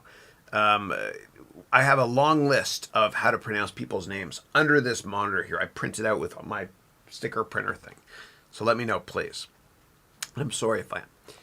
The question is, how would someone get over their physical insecurities and fear of being judged because of them? Yeah. And then you wrote here, how can someone get comfortable in their own skin and not care what other people think and be more confident about themselves? So what I have to say is, you think that everyone's judging you and thinking about you and criticizing you in their minds. The reality is nobody cares. Like no one's thinking of that sort of thing. And as Dr. Seuss said, those who mind don't matter and those who matter don't mind. But my best advice for you is this. there's a chart that I'm going to draw for you, a virtual chart here. And I want you to take it to heart. It works, I promise you. So here's a chart, and I'll draw it, I guess, on, this will be prophetic to draw it on here. Yeah. All right. Okay, so here's a chart. It's going to change your life. On the x-axis here is your age. On the y-axis is give a darn. Okay, give a darn. When you're younger, like my three boys, you can see that picture there in the corner. My three boys, you're down here. You don't give a damn what people think of you. When you're old, you're here. You don't give a damn what people think of you. Old people don't have confidence problems. The problem is when you're right up here, okay? When you're here, in your 20s and 30s, you give a damn what people think of you. I call this the triangle of despair, and you need to avoid this, like the plague. Avoid this triangle of despair. I want you to live at this level down here, not give a damn what people think. I'm not saying be rude or disingenuous, but just don't give a damn what people think. Live at this level. And the most successful people are like this. They don't care what people think of them. They don't care. You know, Michael Jordan, imagine a professional athlete that's playing on a field with millions of people watching. And they're insecure and thinking, oh my gosh, if I miss a shot, will people care? Dude, if they thought that way, they wouldn't be at the top of their game at all. You got to tell yourself, I don't give a damn what anybody thinks. Elon Musk doesn't give a damn what anybody thinks. I mean, he's been talking about colonizing Mars forever now. He doesn't care if people think he's cray-cray. He's not. He's brilliant. He doesn't care. You need to live at this level too and say, I'm going to be me. I don't care what people think of me. I don't care that I have this awful tick here of my eye. Sometimes it drives me nuts. Now you're all going to look for it. But I don't care if people see it. I just don't care. I don't care. I don't care what people think. I don't care that, you know, I enjoy playing Super Mario Galaxy 2, which is better than 1, with my kids over and over again. I don't care what people think. I don't give a damn. That's what you have to say. You have to have that mentality of saying, I don't give a damn what the whole world thinks of me. I just don't care. Okay? Say it with me. I don't care. It's therapeutic. And your homework is this. I want you to get a big piece of paper and I want you to write down many, many times. I don't care about X, and fill in the blank for X. I don't care what people think of my hair. I've been gray since my 20s. It's kind of fun. My hair is usually not this reddish. People see me and they're like, oh my gosh, ridiculous hair dye, Chris. Kind of like with older ladies, their hair is kind of reddish, but you're like, dude, I don't remember her hair being red. I don't care if people think that about me. You have to be the same way. You just got to say, I don't care what the world thinks. Screw the world. I'm just going to be me. I'm going to live my life on my terms. I'm not going to care what anybody thinks. Otherwise, what happens is you age prematurely. You age prematurely because you worry all the time. Just be you. Just be you. And I have to quote Winston Churchill again, the same quote I used earlier, which is this. I once met a man who on his deathbed talked about all the worries he had in his life, none of which came true. You be you. You do you. I don't want you to give a damn what anybody thinks of you from this point forward forever. Welcome to you 2.0. All right. Next up, we got Vincent. Hello, Mr. Haroun. My name is Vince. Vince, nice to meet you. Vince Lombardi, great quote, great coach for the Green Bay Packers, and has a lot of great quotes. You got to look up his quotes. He was a hell of a motivator. Yeah. Hello, my name is Vince. Thank you for hosting these office hours. My friend Paul and I both took your MBA 1 course preemptively to prepare for an MBA at McMaster. Go Canada. Awesome.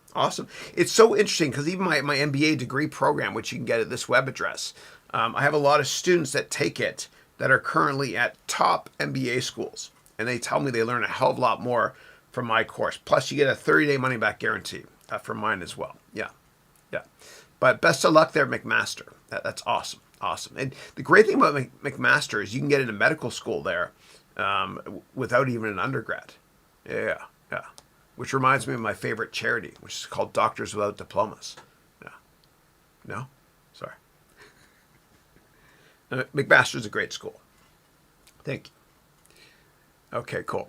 And then Vincent is saying, after completing a master's in science and health sciences, what are your thoughts about pursuing an MBA after completing a master in science? Yeah, the only reason, and this is just me, obviously I'm very opinionated, the only reason I think you should do an MBA in a traditional school is if you set up 1,000 informational meetings using what I talk about in my free networking book, which you can get on my website. You set up 1,000, hear me out here, informational meetings, and you do that to try to change careers. And after 1,000 meetings, you can't change careers. It doesn't work. So then do an MBA at a traditional school, which costs $100,000 in America. Canada's cheaper and stuff. Yeah. I know it's weird for me to say that, but think of it this way. If every single meeting that you did, every informational meeting, cost you $100, and you did 1,000 meetings, 1,000 times 100 is $100,000, and you still can't change careers, then do an MBA. That's what I think. That's what I think. I think that you can change careers without an MBA. Maybe your reasons for doing it are different. God bless you. I don't know what reasons they are. That's cool. To each their own. But I really do believe that you can change careers by networking aggressively. And at the beginning of all of my classes, when I used to work full-time venture capital, and during the evenings, I would teach at a bunch of universities. And there was this one university I taught at, San Francisco State University. I love those students. Some of them came from money, but my favorite ones were always the ones that were poor, smart, and hungry, that were dealt a crappy set of cards in life. It's what drives me to do what I do. But what I would do was on the first day of class, and I always had big classes with like 70 students, and they were 10 weeks long, undergraduate and MBA. I would always say, if I told all of you that over the next 10 weeks, if you set up 10 informational meetings that you were guaranteed to get the job of your dream, would you do it? All 70 hands go up. It's like the wave. Yeah. Then on the last day, I ask, how many of you over the past 10 weeks did those 10 informational meetings? No hands go up. How many did 9? No hands go up. How many did 8 or 7? Some hands go up. Those are the students that, first of all, never got the top grades. But those are the students that always got the jobs of their dreams. Your network is your net worth. Relationships are more important than product knowledge, always. And to learn how to network, if you want, what you can do is download this book of mine on networking. You can get it from my website, which is harounventures.com. All right. I am getting hungry, dude. All right.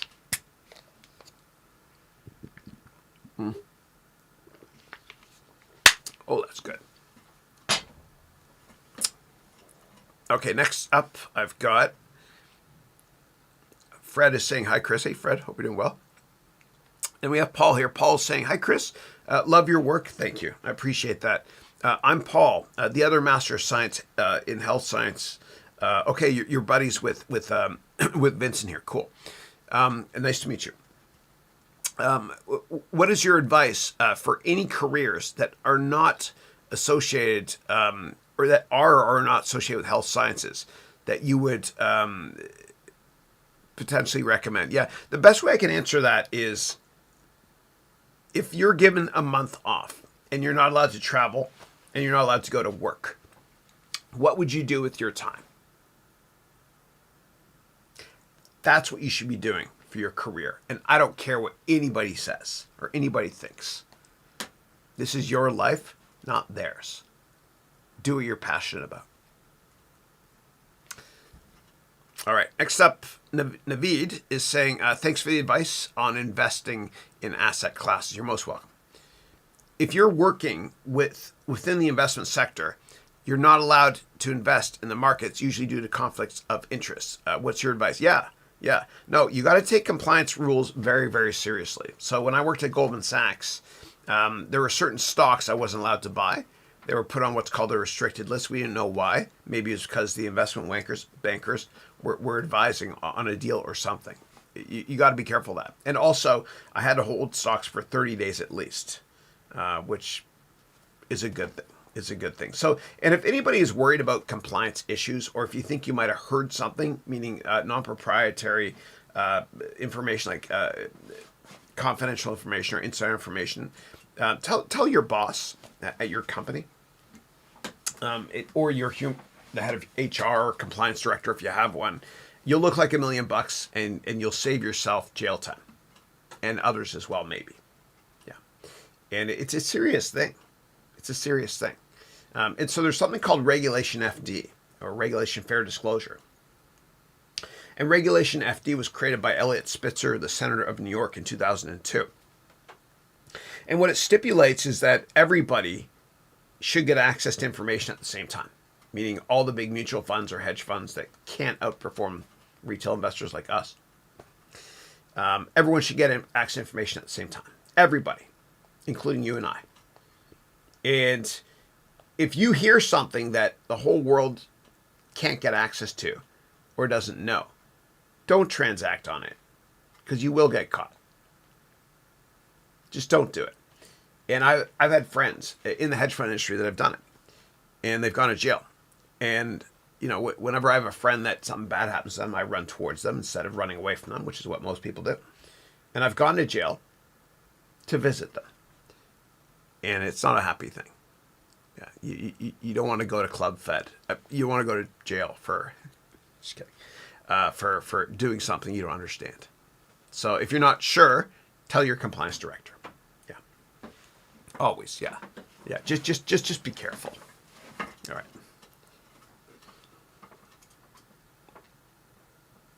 Next up, Tony. Hey, Tony. Tony, God bless you. Thanks so much for the text last night, man. You had me laughing.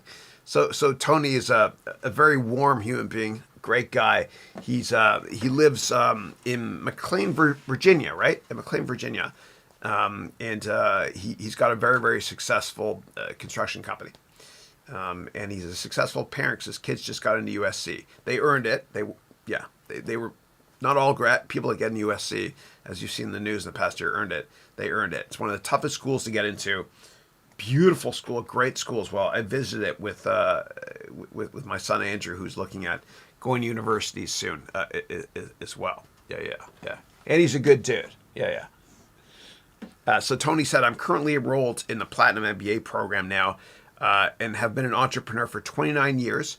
Just want to tell my cohorts on this call that this is the best investment I've ever made to date. God bless you, Tony. Thank you so much for that, man. Thank you so much. I appreciate it. And thanks for your words of wisdom and advice for me that you gave on the text last night, etc. And I hope you laughed at my response. Yeah, thank you. And I'm so sorry for cussing in my response. I didn't mean to, but it was just fun. God bless you, man. Thank you. Thank you. All right, cool. And then Manualula is saying, hello, Haroun. Hey there. Okay. Next up, we have Christian saying, hi, Chris. I'm from rainy South Africa. It's raining here, too, today as well. Yeah. And then Tony, who is talking about my MBA program, he's saying, experiential, practical, and self-improvement for all aspects of your life.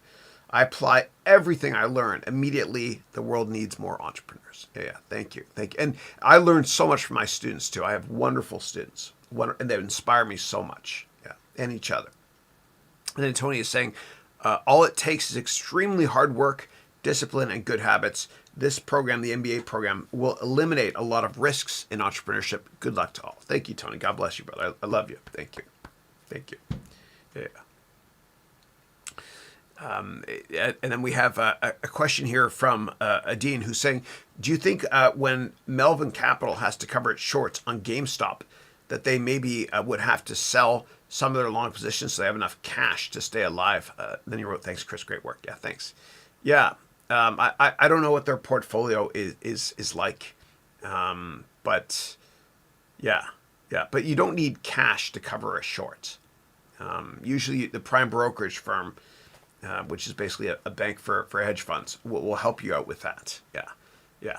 But I don't recommend anybody short stocks unless you're a professional money manager.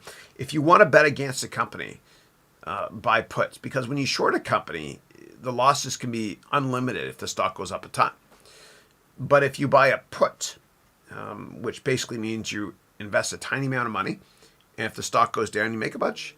But if the stock goes up, all you lose is this much here. Use puts instead of shorting stocks. Yeah. And make sure to look to see if the stock is crowded from a short perspective or not, meaning the short interest ratio should be less than 10 days. Otherwise, you shouldn't look at shorting it. Yeah.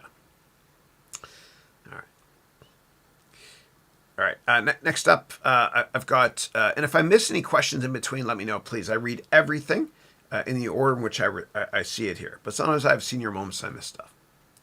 Next up, we have Kunal, who's saying, I've been away from the webcast for a while because last year I took the best decision of my life by being a student of your complete job course on Udemy. Thank you.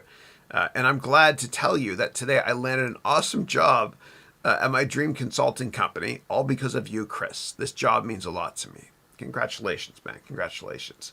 And in this COVID world, what people do on webcasts, when they use Zoom, is they go like this to clap. Yeah.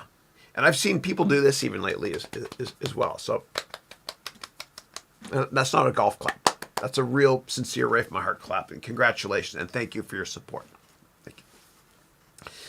And then Kunal wrote here, fun fact, the company that you interviewed at rejected me, and they said I was overqualified, but your course helped me to get me on track with the interview process. I would highly recommend this course to everyone here. It's named The Complete Resume, LinkedIn, and Get Your Dream Job Course. Thank you. And then you wrote here, I know, Chris, you're probably going to say, all I am is due to my students and customers, which is true. Then you went on to say, thanks for listening to me, but I'd like to tell you we would never be able to repay what you've done for us. Oh, thank you. Then you wrote here, Kunal wrote, thank you, Chris, for everything you're doing for people all over the world. Thank you. God bless you. Thank you. Thank you for making this possible. You know, my students inspire me so much, and your story is so awesome. Thank you. God bless you. God bless you. And congratulations, too. All right, cool. All right, next up we have Fred, who's saying, excellent knowledge, Chris. Thank you for sharing your knowledge and experience. You're most welcome. Thank you. It comes from a lot of failure. Like Michael Jordan. I failed over and over again in my career, and that's why I succeed. Yeah. But I'm not like Michael because I still keep failing. Yeah. Michael Jordan actually makes more money every year from endorsements than he did every penny he made for his entire basketball career. Yeah. And even if you guys aren't basketball fans, you have to watch that Netflix documentary called The Last Dance. And there's episode 7 or 8 where he talks about his dad. If you don't cry, you're not a real person. Yeah. I cried. Okay. Next up, Mohammed is saying, hey, Chris, hey, what do you mean, or what do you think will be the biggest industries in the future? In other words, what are the industries of the future? By that, I mean 20 or 30 years. Yeah. Whew. It's tough. If you're asking me what sectors will do exceptionally well, of course, I'll say technology. And whenever I do research on companies, I start by asking myself a question, which is, in 5 or 10 years, will this company and this company's products be more relevant or less relevant? Right, and that allows me to kind of see the forest from the trees, bird's eye view. In terms of industries, if you mean industrial companies or companies that are CapEx intensive, they build things, I would say automotive / aerospace. And I think there'll be a merger of those two. And I think that a guy like Elon Musk is going to find a way to make a flying Tesla within 20 or 30 years. I do. And I think he's going to take a lot of the aerospace stuff he's learned from SpaceX, as well as the automotive awesome stuff he's learned from Tesla, and combine that, right? There is a plan. Yeah. Next up, Manas, how are you? Manas is from India. And Manas published a couple courses on Udemy. He wrote a book, which I have. He's a Renaissance man at the age of 20, I think, right? Yeah, it's amazing. So Manas is saying, good morning, my dear mentor. Good morning to you as well. Chris, please. Hope all's well. Sorry for being a little late, and I hope you're enjoying your time. No, you can't be late for this sort of thing, but thank you. Next up, we have Sunder, who's saying, hey, Chris, best wishes for another wonderful session. No question today. However, I couldn't stop myself to attend the session for a short while. Thanks for your support, advice, and guidance always. My pleasure, Sunder, and thanks for being a part of this as well. This wouldn't be possible without my students. Thank you. All right.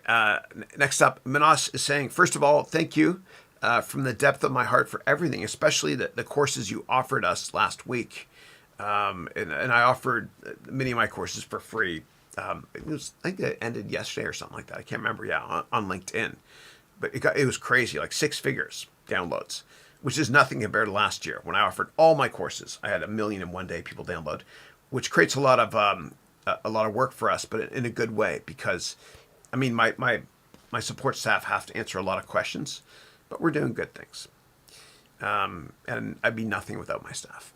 And Manas saying, yeah, thank you for everything you've offered, especially the courses last week. God bless you and your family forever.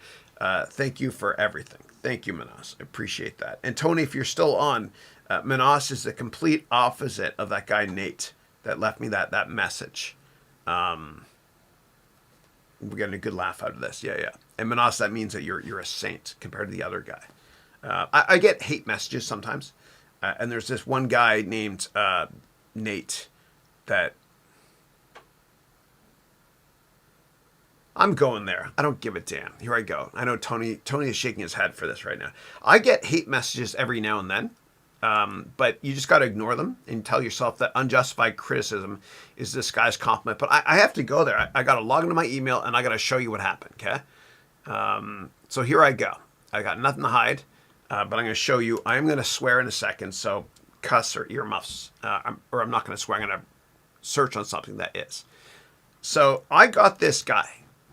He sent me, let's see, where is he? He sent me this really, really mean comment. Okay, hold on a second. It was really, really mean. Like it was awful. Okay, what he wrote. Here it is. No, Nart is his name, not Nart. So this guy wrote here. And I don't know what he's talking about with spamming. It's just a video I have for one of my courses. He wrote here, stop spamming us with this. F you and your family. What a person you are. Okay, his name is Nart Yakub.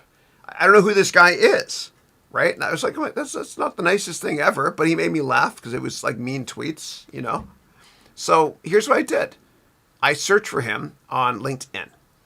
And this is Nart right here, okay? Hey, Nart, I love you. And so I sent him a message. And I wrote here, Nart, I hope you're having a great day. God loves you very much. God bless you. That's what I wrote. So, Nart, you're probably not watching this. This is Chris Haroun's version of mean tweets. I got to show you what else I sent him next. This is terrible. I shouldn't, this is petty of me. It was a Sunday morning at like 2 a.m. I shouldn't have been checking emails anyway. But I did a search on him. And by the way, on right here, he had contact info, right? I'm not connected with him. Even if I tried to connect, he wouldn't let me. Contact info here. And this is his personal website. So I went to Nart's personal website. And when I was on his personal website, what I did was, and he might have taken, oh, here it is. No, he took it down. Yeah. Because his email was there as well. Yeah. He took it down. But I saw the name of the company that he works at here. He works at G Plus Consulting Engineers. So what I did was I got his email and I sent him an email. So let me go here and search for Nart. Let's see here. In sent. Here we go. I sent him this message. He's from Dubai, right? I said, Nart, I come to Dubai often to meet my many friends and business partners and investors there. I have a great network there. Next time I'm there, it would be my honor to buy you lunch. Thanks again. A little bit sincere, maybe. Thanks again, and have a great day. Then I emailed him again. And I wrote, Nart, I'm so sorry to bother you again, but in your YouTube message, you mentioned my family. Have you met them? Thanks, and I'm so sorry to disturb you. Thanks. Okay? Then I couldn't help it. I sent one last one. I'm polite though, right? Yeah, I'm Canadian. I wrote, last message, Nart. E-N-G Nart, 2002. Okay. Last message, I promise. Is there a way I can also leave a public nice comment on your architecture work or G Plus Consulting Engineers? Because I also want to leave a great comment on your work. I am so grateful that you took time out of your busy schedule to leave me that compliment. Wow. Thanks again, Nart, and God bless you. Yeah. And I meant that from the heart of my bottom of my heart. Yeah. All right. It happens. Yeah. Just so you guys know that, yes, you're writing. Everyone's right. It's a nice comment here, but I get other ones as well. Yeah. But it cracked me up. And Nart, Nate, whatever your name is, if you're watching, which you probably aren't, I want to thank you for making me laugh like mean tweets. You made my day, buddy. You made my day. And unjustified criticism is nothing more than a disguised compliment. So bring it on. Send me more. Thank you. All right. If my mom's watching, she's like, Chrissy, careful. Well, I've got cameras everywhere, Mom. You know that. Yeah. All right. Next up, Dario. How are you? Dario is from Italy. And I had a buddy named Dario in business school, and this was back in the 90s, right after Mario 64 came out, and I remember saying, it's a me, Dario. Yeah. And Dario and I've been teasing Dario about that for ages. We go way back here. So Dario's saying, hi, Chris, hope all is well. Thank you for everything you do. A big hug from Italy. A big hug right back at you, buddy. Right back at you. Yeah. And I have my DNA sequenced. And my dad's from Egypt. But it's hard to trace your lineage if your dad's from Egypt. My dad's because what happens is your last name, or at least my dad, he's Coptic, but your last name is your dad's first name. And so it's hard to, like Ancestry, to chase. So I have my DNA sequence, and they said there's a high probability that way back I'm from the south of Italy. So Dario, your family, man. Familia. Yeah. All right, next up we got Manas, who's saying, I just want to ask you, I'm planning to learn game development this year, especially 3D games that you're learning too. Oh, awesome. Yeah. The best way to do that is you can take courses on Udemy. I'm not sponsored by Udemy at all. If my courses suck, most of which do, many do, they don't sell. But there's a guy there named Tristan. He's from England. Good dude. He gave me a bunch of video game recommendations that I played. I met him, had lunch with him a couple of years ago here in San Francisco. But he teaches Unity in game development. So check out his courses. Tristan, good dude. He's a straight shooter too, so that's why I like him. All right. Next up, not from a gaming perspective, he's just very open. Yeah.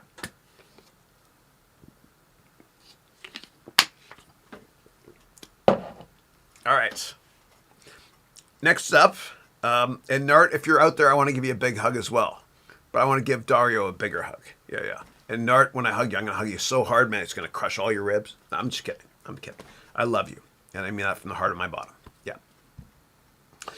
All right. And Manas wrote, Warren Buffett said, I don't know where cryptos are going, but I think the end will be disastrous. Do you agree with this one? If yes, why? And no, why? Yeah.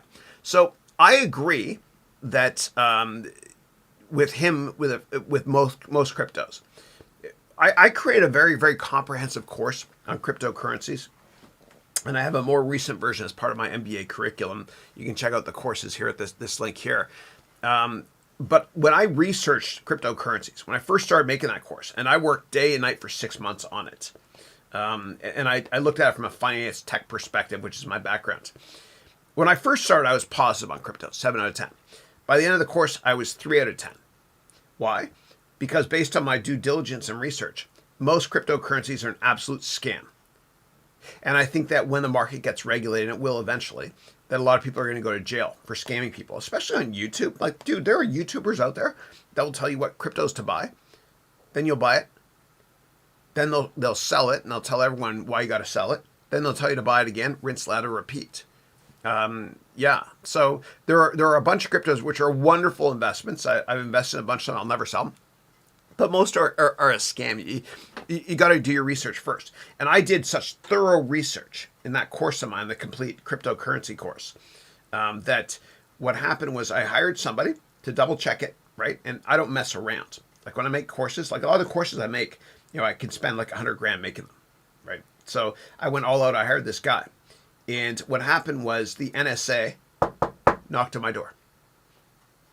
And this is after the course got published. And I was like, oh my God, that's kind of scary. The NSA is knocking on my door. What does that mean?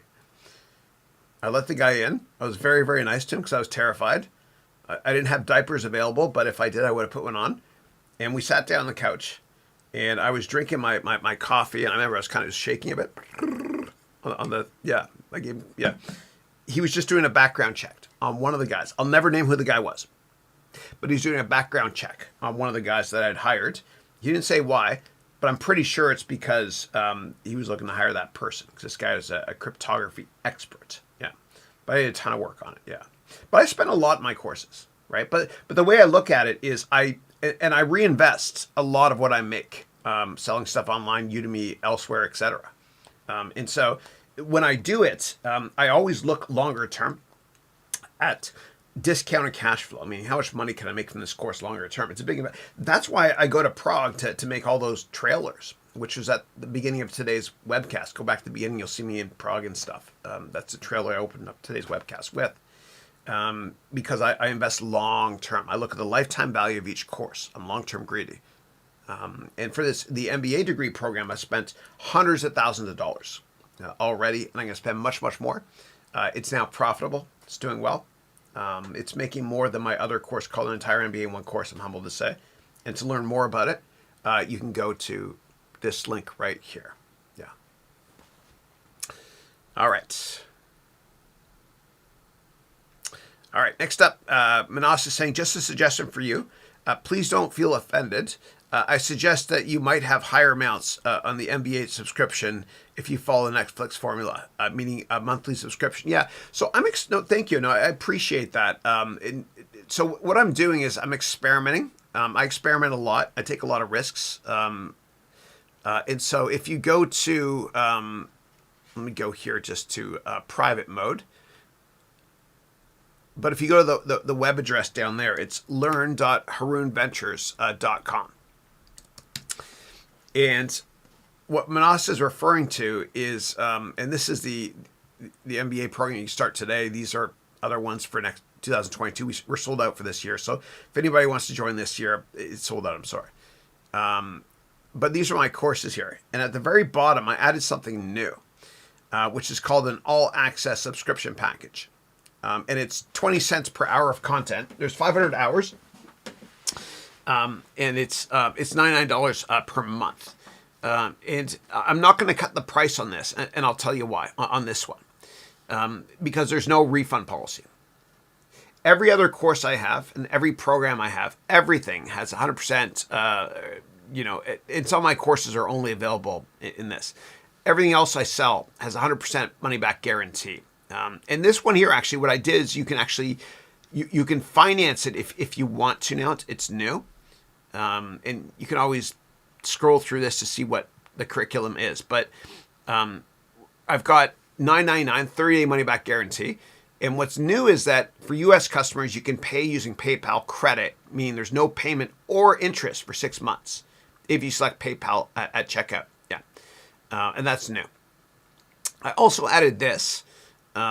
This here is 3 payments of $349, and always 30-day money back guarantee. However, when it comes to this subscription product here, there's no money back guarantee, and you get 22 of my courses and the MBA program as well. There's no money back guarantee on this one, and I kept it at $99 per month.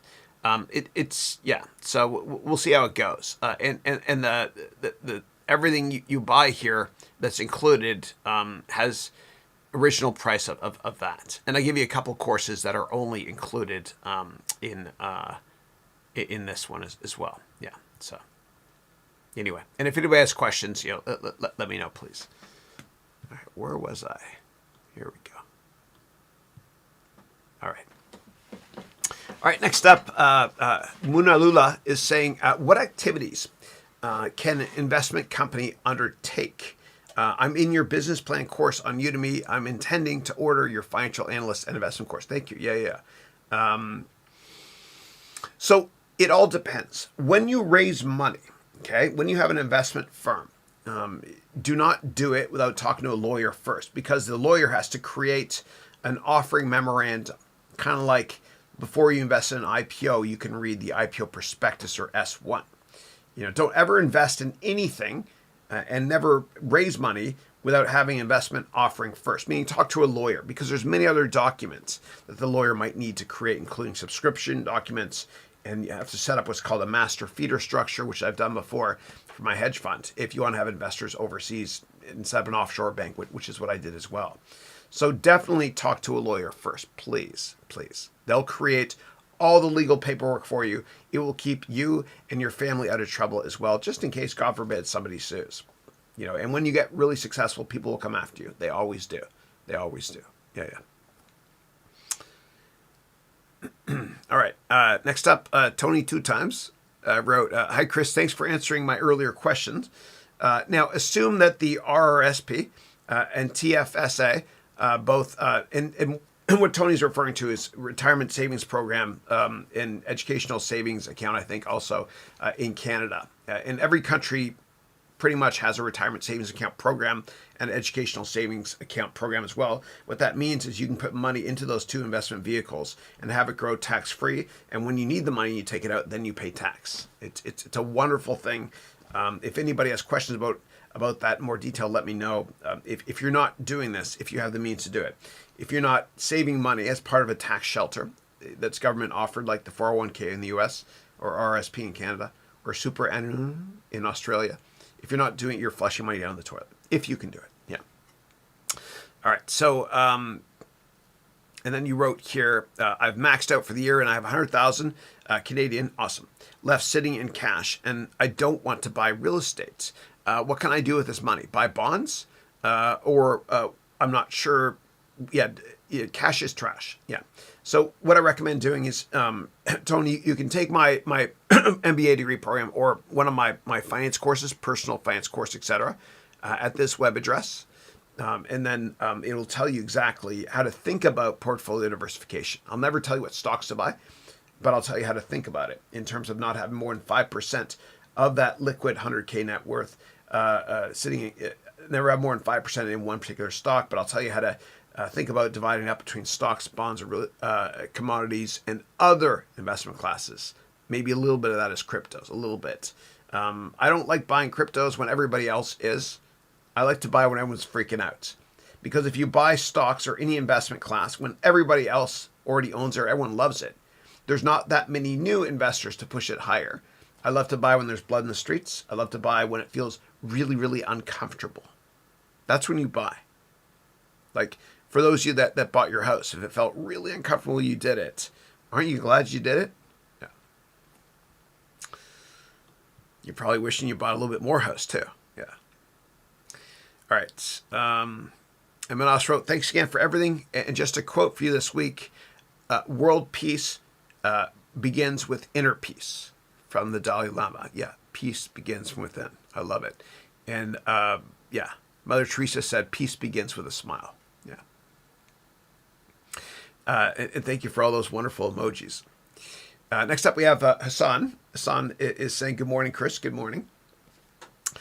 Do you think that investment banking is still an industry worth getting into? My passion is in finance, and I want to go into investment banking after I graduate, but I'm afraid I won't find a job, especially now that the future economy and the finance sector in general is not very good. What recommendations do you have? Yeah. So I would say be careful with banking. A lot of people want to become an investment banker for the wrong reasons, because you can make a lot of money, whatever it is. But the harsh reality is that your buddies make just as much as you do on an hourly basis if you're a banker. You work crazy hours, you sacrifice your health, which means you'll sacrifice your wealth one day because of that. you don't have time for your friends, etc. It sucks. Just understand why you want to be an investment banker.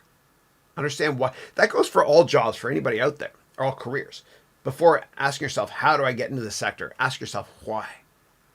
Why do I want to be in that sector? If it's just about money, and I get it, early in our careers we have to chase money. I get it, but sometime, one point you got to get to, a point in your life where you say enough is enough. I want to chase my dreams, because if you chase money, you'll lose your dreams and your money. But if you chase your dreams and don't give a damn what anybody thinks, and you fail a lot, please fail a lot, then something wonderful happens. Your dreams come true, and the money follows accidentally. It always does. I don't care what anybody else tells you. It always does. So just ask yourself why you want to do that. Because I don't remember ever meeting any investment banker friends of mine that liked what they were doing. Yeah. All right.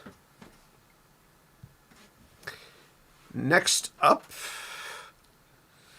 we've got Vicky. Hey, Vicky.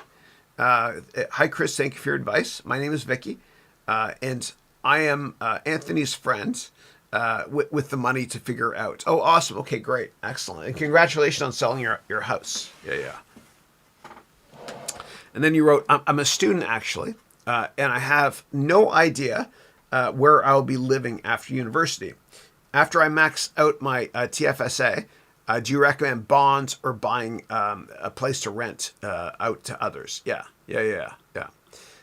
I recommend always being diversified. So if you want, you can take my complete personal finance course at this address here, or my MBA degree program as well. And I go into a lot more detail on diversification. Yeah. But I love the idea of buying a place to rent out to others. We bought a building, Christine, my wife, and I, in London, Ontario. You know where that is, of course, you're from Ontario. Right by University of Western Ontario. And all the students that pay rent and all the rooms and stuff more than pays off the mortgage on a monthly basis. Yeah. Okay, cool. Oh, Raphael is one of my MBA degree students. Hey, Raph, hope you're doing well, dude. Raph is saying Chris Pab is in the lower middle baseball picture frame behind you. Let's see, where is that? And so what he's referring to is with my MBA students, what we do for fun is during class, I always hide Pablo Picasso in a different location. And then students try, it's like, where's Waldo? Let me see, where is it there? How'd you find him? You said it's in and I did this last night. The picture frame behind me. Maybe it's this angle. Yes, you got it. Right there. Yes. That's him on top of Cal Ripken's rookie card there. Yeah. That's Pablo Picasso, who had a number of wonderful quotes. And there's another Picasso hiding somewhere. There's always two of them. Yeah. See if you can find the other one as well. Yeah. Okay. All right, cool. All right. And then here's Michael Reynolds' comments, which I read earlier on, Michael. Thank you so much, buddy. All right. Jack, I love your GameStop mention there. Meaning it's a play on GameStop, ticker GME. Next up, we got HRJ Guide 50, who's saying, hi, Chris from Ireland. I hope you're doing well. The reason I have green eyes actually is because my mom's mother, God bless her, she's watching now. I miss you, Grandma. I love you. She's part Irish. That's why I'm Catholic, and I have green eyes now. And Grandma, I miss you. I love you. And thank you for the wonderful green eyes. However, it doesn't help because with green screen, my eyes get messed up. But I still miss you. Yeah. Hi, Chris from Ireland. I've done 2 of your courses on Udemy, and I just want to say thank you. Thank you. I appreciate that. Thank you. Yeah. And I gave a TEDx talk, and I wrote the speech actually in Ireland. And I have a nice shout out to Ireland at the end of my TEDx talk. You can go to my YouTube page or search for online. You'll see. Okay. Beautiful country. Hisham in the house. How are you?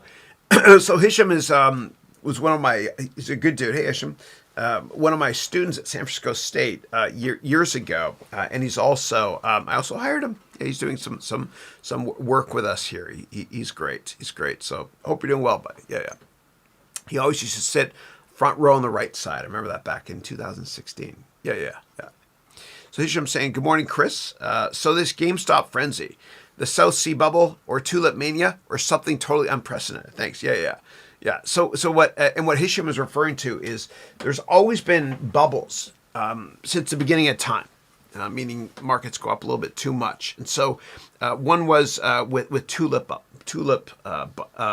seeds or bulbs, tulip bulbs. I think that was another bubble that occurred in Europe hundreds of years ago. Yeah, I think this is more of for now it's a one-off. It's a bunch of people on Reddit giving their opinion that drove the stock up. And if they're watching, or if anybody's thinking of doing something like this, just be careful. If it's real investment advice, it's awesome, but just be careful because if you hype up something and it goes up and you transact, the SEC, Securities and Exchange Commission, which is a government entity in the United States, you can go to sec.gov to learn more. They might ask some questions. Just, I say it with love in my heart. Yeah. All right. And then HRJ Guide 50 from Ireland is saying, I also want to ask you, what do you think about changing careers at 28 with no experience? Oh, dude, you're preaching to the choir. I love this because this is me. I changed careers multiple times in my 20s, 30s, 40s. Anybody can do it. You're never too young or too old to start over. Best thing I can recommend to you is take my complete job course at this link here, or sign up for my MBA degree program at this link here. It's the first image that comes up, first icon, where I go into much more detail about networking and how to get the job of your dreams and reinventing yourself. Yeah. Okay.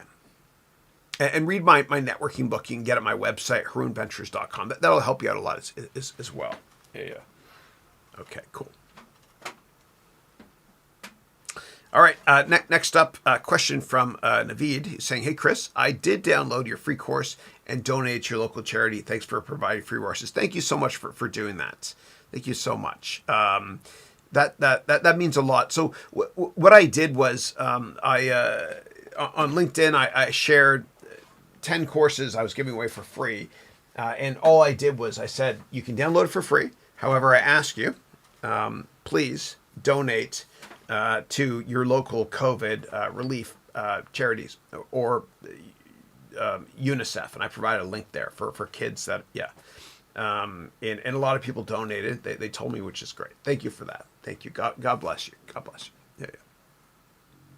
And if there was a way to channel money directly from Udemy to causes like that, I would do it in a heartbeat. And eBay's been doing that for years. Yeah. But I figured just asking people to do it and giving away my free courses is, a good way to do it. All right, next up we've got Gary.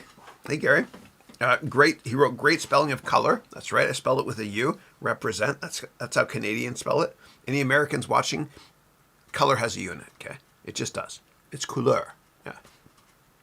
So Gary wrote great spelling of color. I missed the start, but will definitely be rewatching for anything I've missed, as this video is quickly becoming a highlight of my week. Thanks a million. And you have my favorite icon there ever. This one here. Same to you. Namaste. God bless you and all that great stuff. Thank you. Week 122. I can't believe it. And we're pushing the goalpost out. What I'm going to be doing is I'm going to be building out a studio here. So we did the MBA thing. I've done the stuff. The content's been created, and I'll keep running it. But on Wednesdays and Fridays, at some point, I'm going to be launching a television studio here, interviewing people, doing my analysis on companies, real-time stuff. It's John Oliver meets CNBC without the hyper-caffeinated, buy these stocks sort of thing. Yeah. I don't know if that makes sense. Yeah. All right. Naman is saying, can you give your Udemy course all in one MBA course for free as well? Sure, I'll do another one at some point. Yeah. All right. Next up, Vipul is saying, good morning, Chris. Hope all is well. Likewise. Mina in the house. Mina is Vipul. Thank you. Mina is one of my amazing MBA degree students. She lives in Cyprus. She's from Greece originally. She grew up in the mountains there in Greece, and she works at Ryanair, which is a great discount carrier in Europe. And she's an avid video gamer. And she has a new puppy that's adorable, very cute, and a stray cat she found on the street recently. Let the stray cat in. She's dope. She's cool. Yeah. All right. Next up, Amr is saying, Chris, you always assure that trading is a scam, but how do banks trade? No. Okay, no. So when you trade something for something else, that's not a scam. And I don't say it's a scam per se. I say you can't make money doing that. But if you're going to convert Canadian dollars to American dollars, so you're going on a trip, that's a trade, but that's not a scam. Yeah. You wrote here, how do banks trade? Yeah.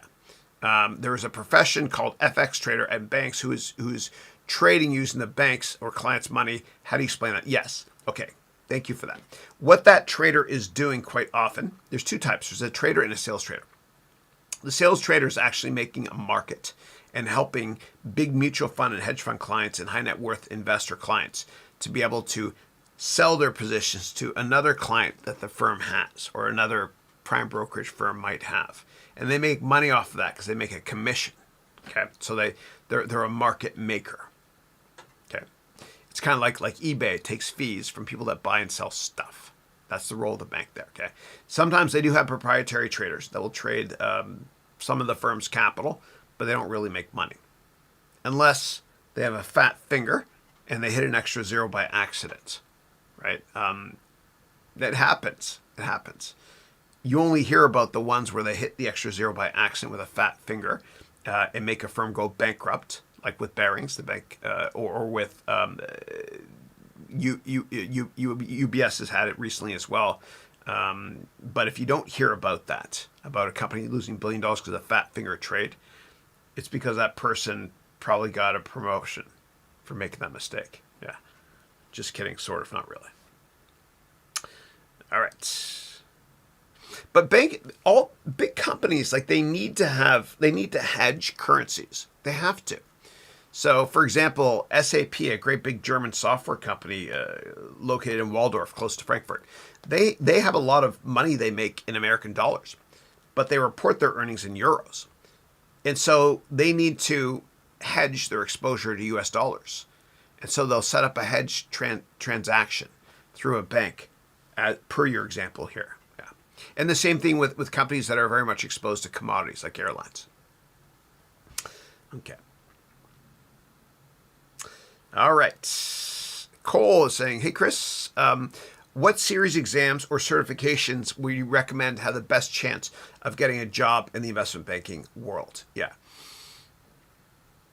I mean, once you get a job there, they're going to make you take the Series 7 anyway. Right? So, yeah. Like anybody that joins, or actually on the trading side, sales and trading side. Yeah. But if you want to get some sort of professional certification in general, and MBA is not a professional degree. It's not like a medical degree. But if you want to get some sort of finance certification, you can get what's called the CFA, which means Certified Financial Analyst. It takes you 3 years to get it, and you write just 3 exams at night, or on a Saturday, I should say, over 3 years, and you study at night or in the morning at home. Yeah. Okay. And next up, Fortune Blueprint said, "Thank you. You're most welcome." All right. Cool. And then let me scroll down here. All right. Next up, Vipul is saying, "How do you manage everything on time? What do you do if you're not able to complete certain tasks on time?" Yeah. So I have a system that I use. Give me a second here. So the system that I use, you can go to my website to download something similar to what I'm telling you about. I'll give you the web address in a second. But the system that I do, and I provide this for my MBA degree program students too, is I write down everything that I'm going to do the next day the night before.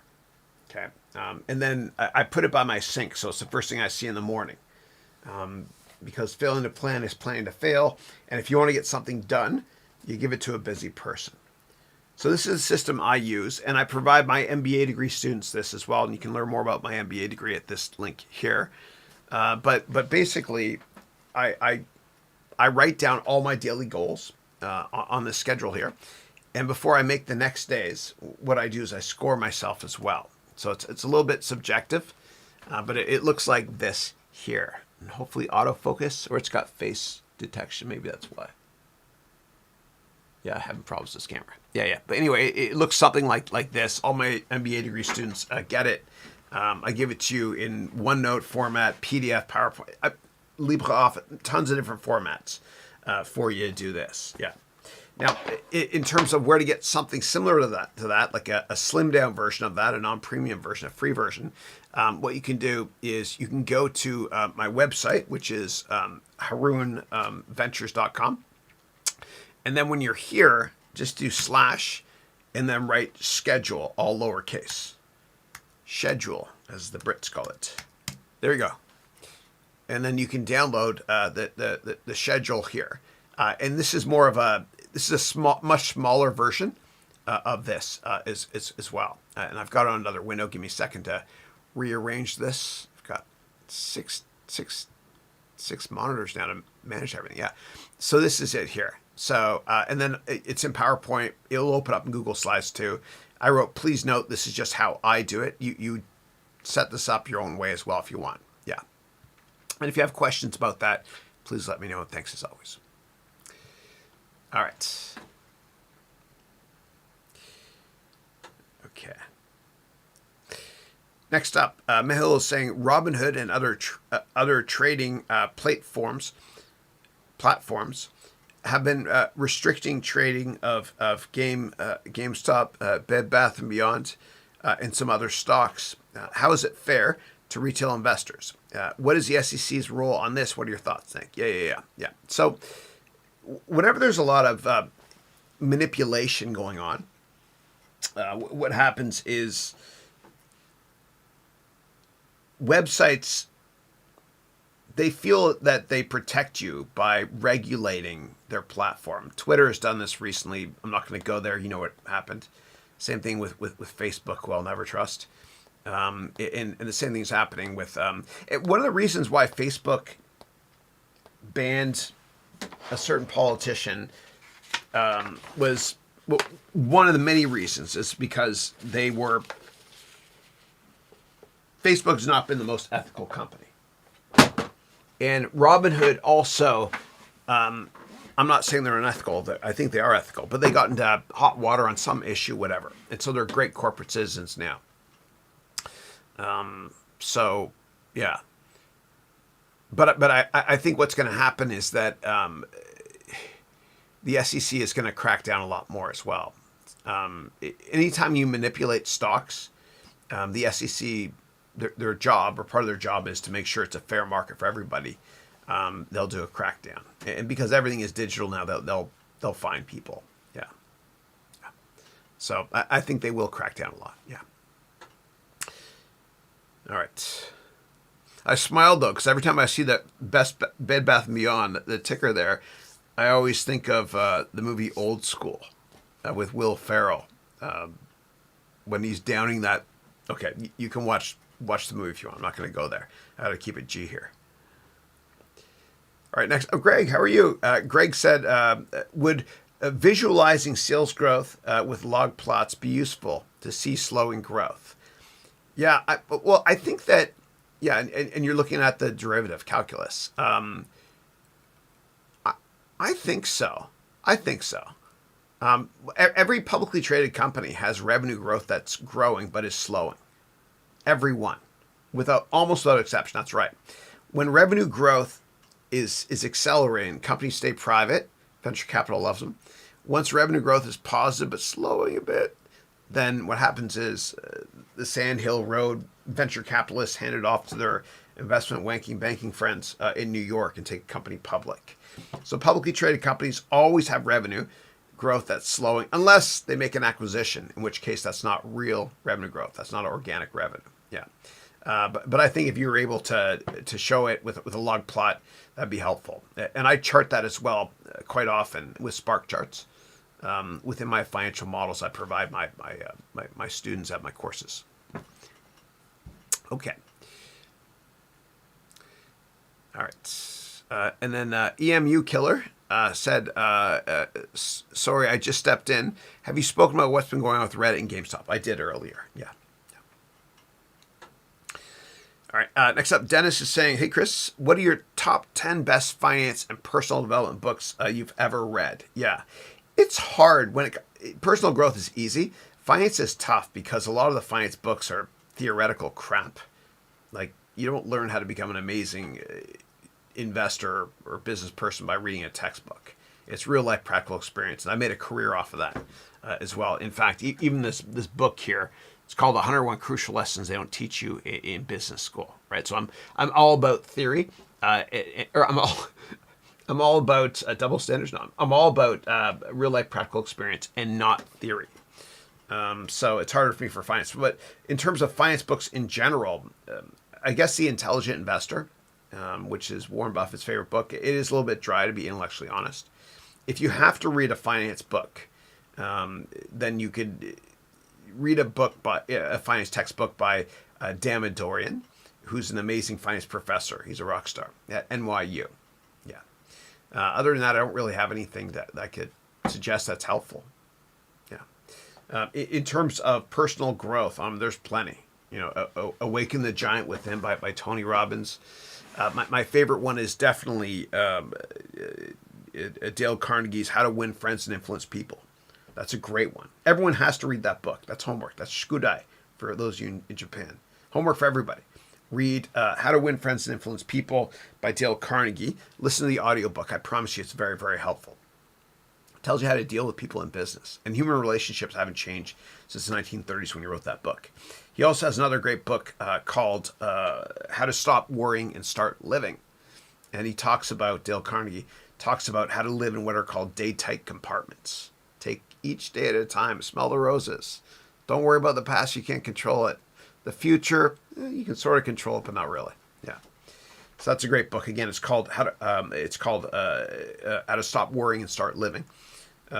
Aside from that, anything Tony Robbins has written. So those are the other 10, I guess. He's a genius. He's a good human being. Yeah. Okay. All right. And let me go down here on the list here. We got about 15 minutes left. So for those of you that, if I don't answer your question, I'm so sorry. But you can copy it and ask me again next week or any week. If you're in my MBA degree program, we got the MBA office hours at 11:20 today. And then after that, we've got 5 or 6 one-on-ones with my platinum students. Yeah. All right. Next up, Manas is saying, that's a genius move. I just remember this Nart is an angel. Why? Oh, that's right. If you're just joining us, Nart, who's one of my favorite people, he sent me some hate messages, and I showed you it and all that stuff as well. But you wrote, that's a genius move. Just remember that this Nart is an angel. Why? Because he is not as great as you are. Oh, thank you. No. And you wrote, I receive hundreds of mean comments from everywhere, but I reply, you're the creator of your own destiny. Yeah. I feel sorry for him. Yeah, that poor guy. Yeah, Nart. Nate? Nart. Yeah. All right. Next up, Raph. Oh, good. Raph got Pabs too. So I got 2 Pablo Picasso characters always hiding here. It's fun. It's like, where's Waldo? I do this with my MBA degree students. I kept them up though. And so one of them, Raphael, who's one of my MBA students, found there, and he just found the other one, which is right here, up here. Yeah. It's fun. My kids have a little brother and me too. It makes it fun. We have a lot of fun. Having kids is fun. All right. Next up, question is from Hossam, who's saying, "Hi, Chris. What course or book do you recommend for someone who'd like to start a technology consulting business?" Thanks. Yeah. So I would recommend, there's a lot of guides that you can use to learn how to get a job at McKinsey or Accenture. And hear me out in this. And they're good to read because it'll tell you how those companies approach their businesses, how each day is structured. And so what I recommend doing is go to a website called vault.com, okay?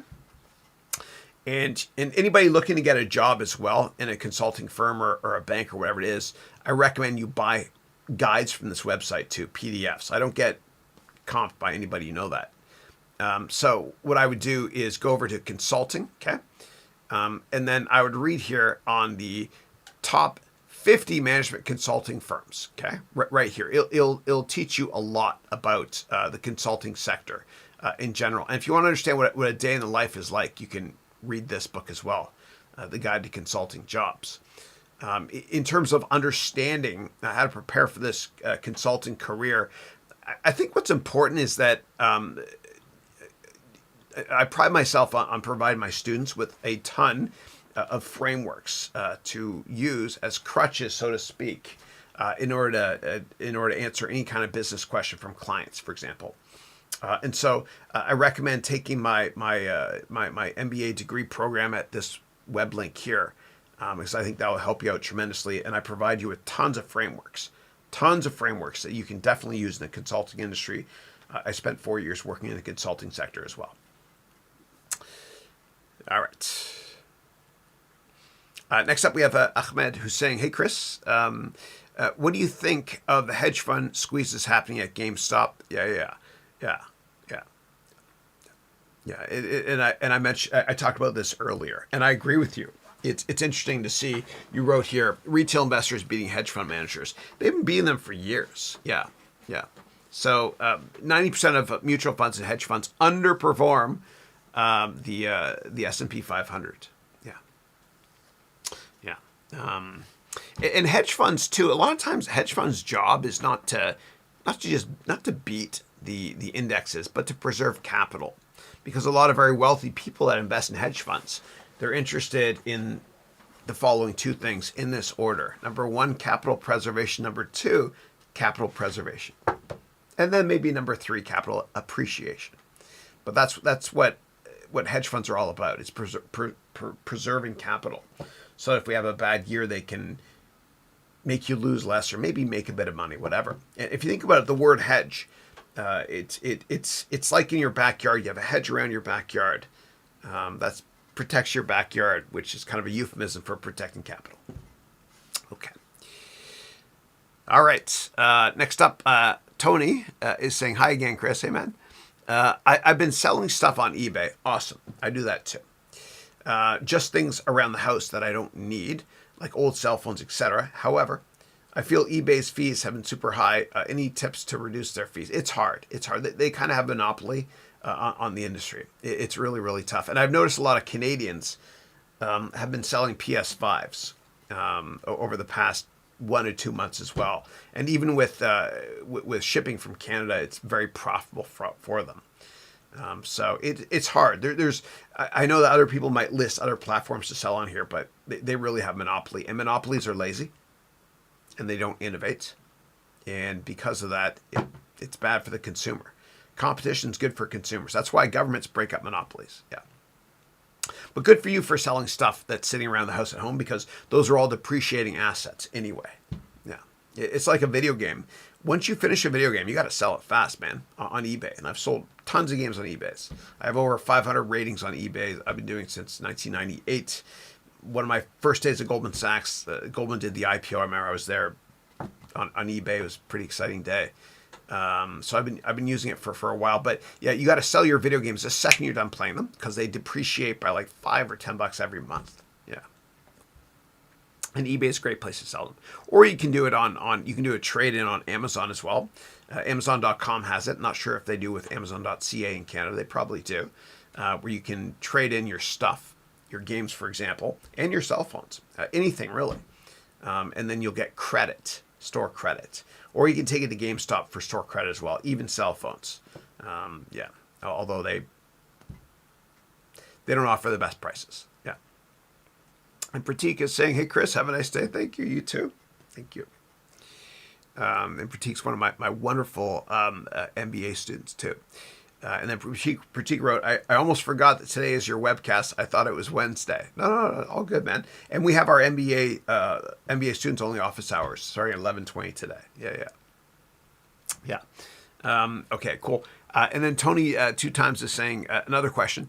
I remember you saying something about searching for items on eBay with the wrong spelling. Can you remind us what that was? Yeah, absolutely. So there's something in business called game theory, which economists talk about.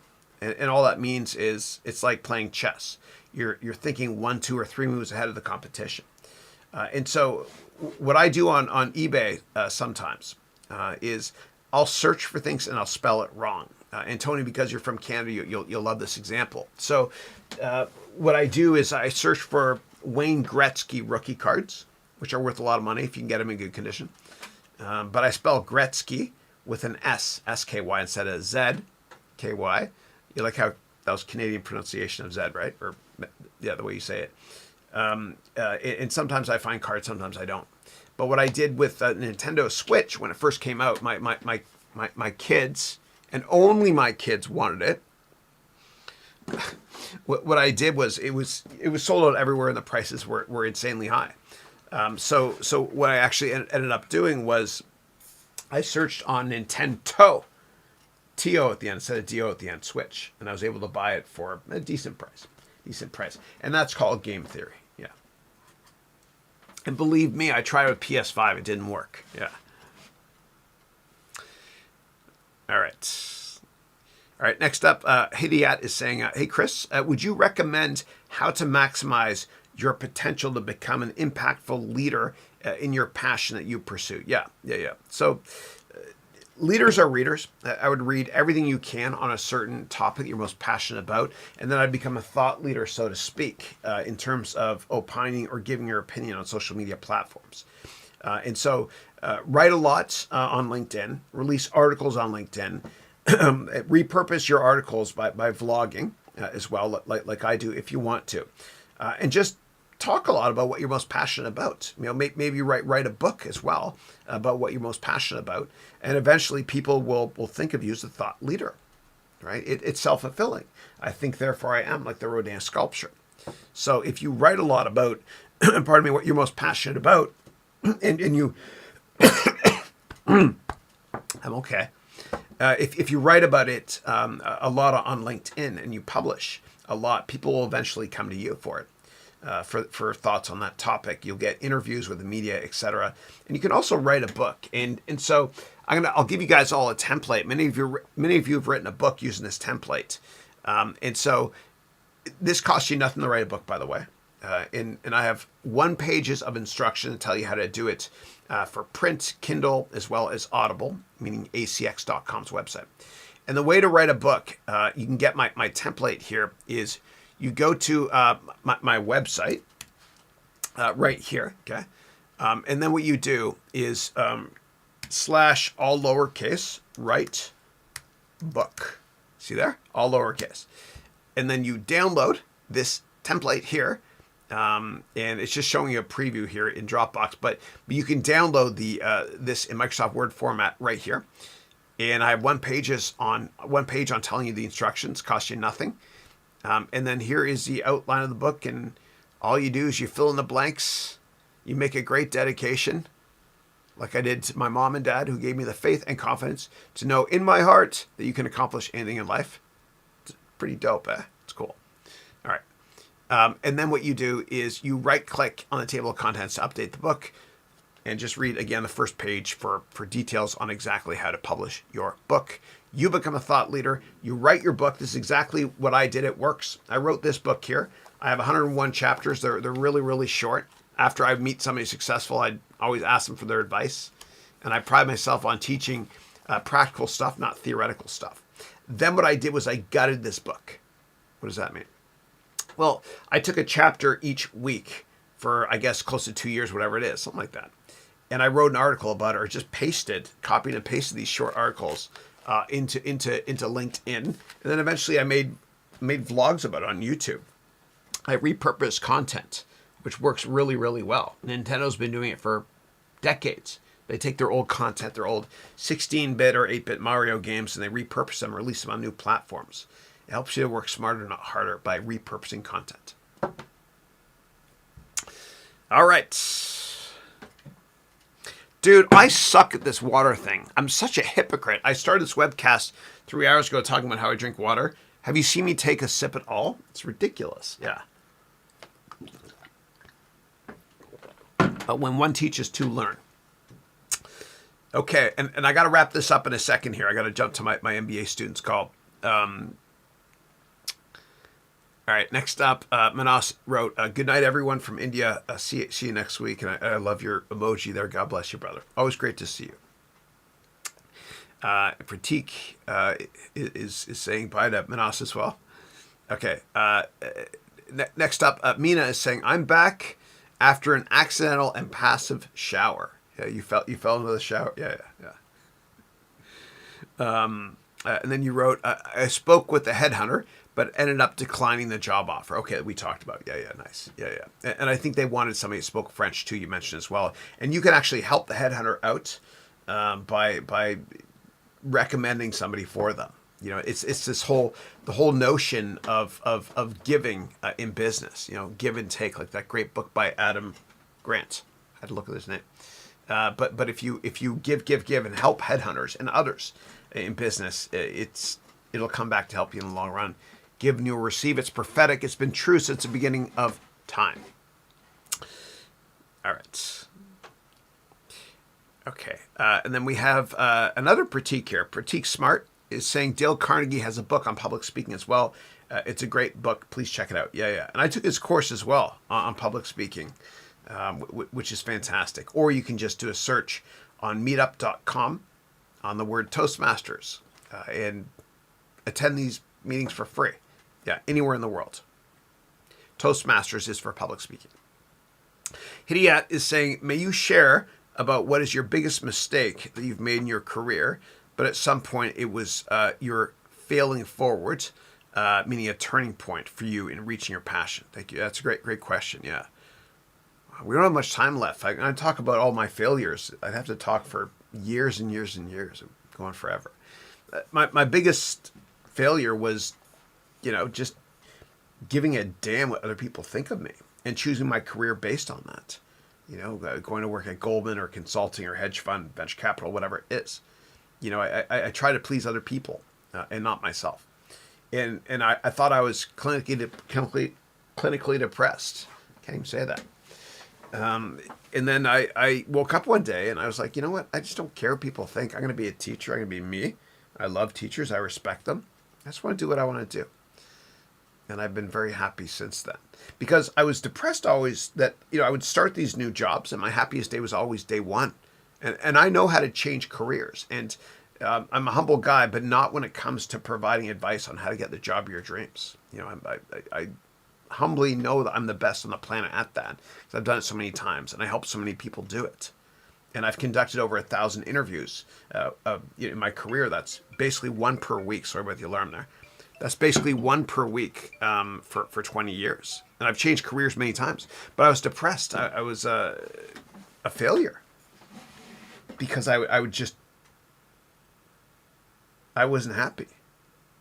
I was never happy. And I finally realized why. It's because I wasn't doing what I was meant to be doing, which is this, which gives me purpose. And I love all of you. I love my students. And thank you for making this possible. Cool. All right. And I think there's probably more questions. I can't get to them now. I'm so sorry. I have to wrap up the call. If you have more questions I haven't answered, just copy them and ask me on our MBA call from MBA students starting at 11:20 today, or you can copy them and ask me next week. I want to thank you all for your time. And I end every single webcast with the following video that I love so much that I licensed it from Steve Jobs' family. So here we go. God bless you.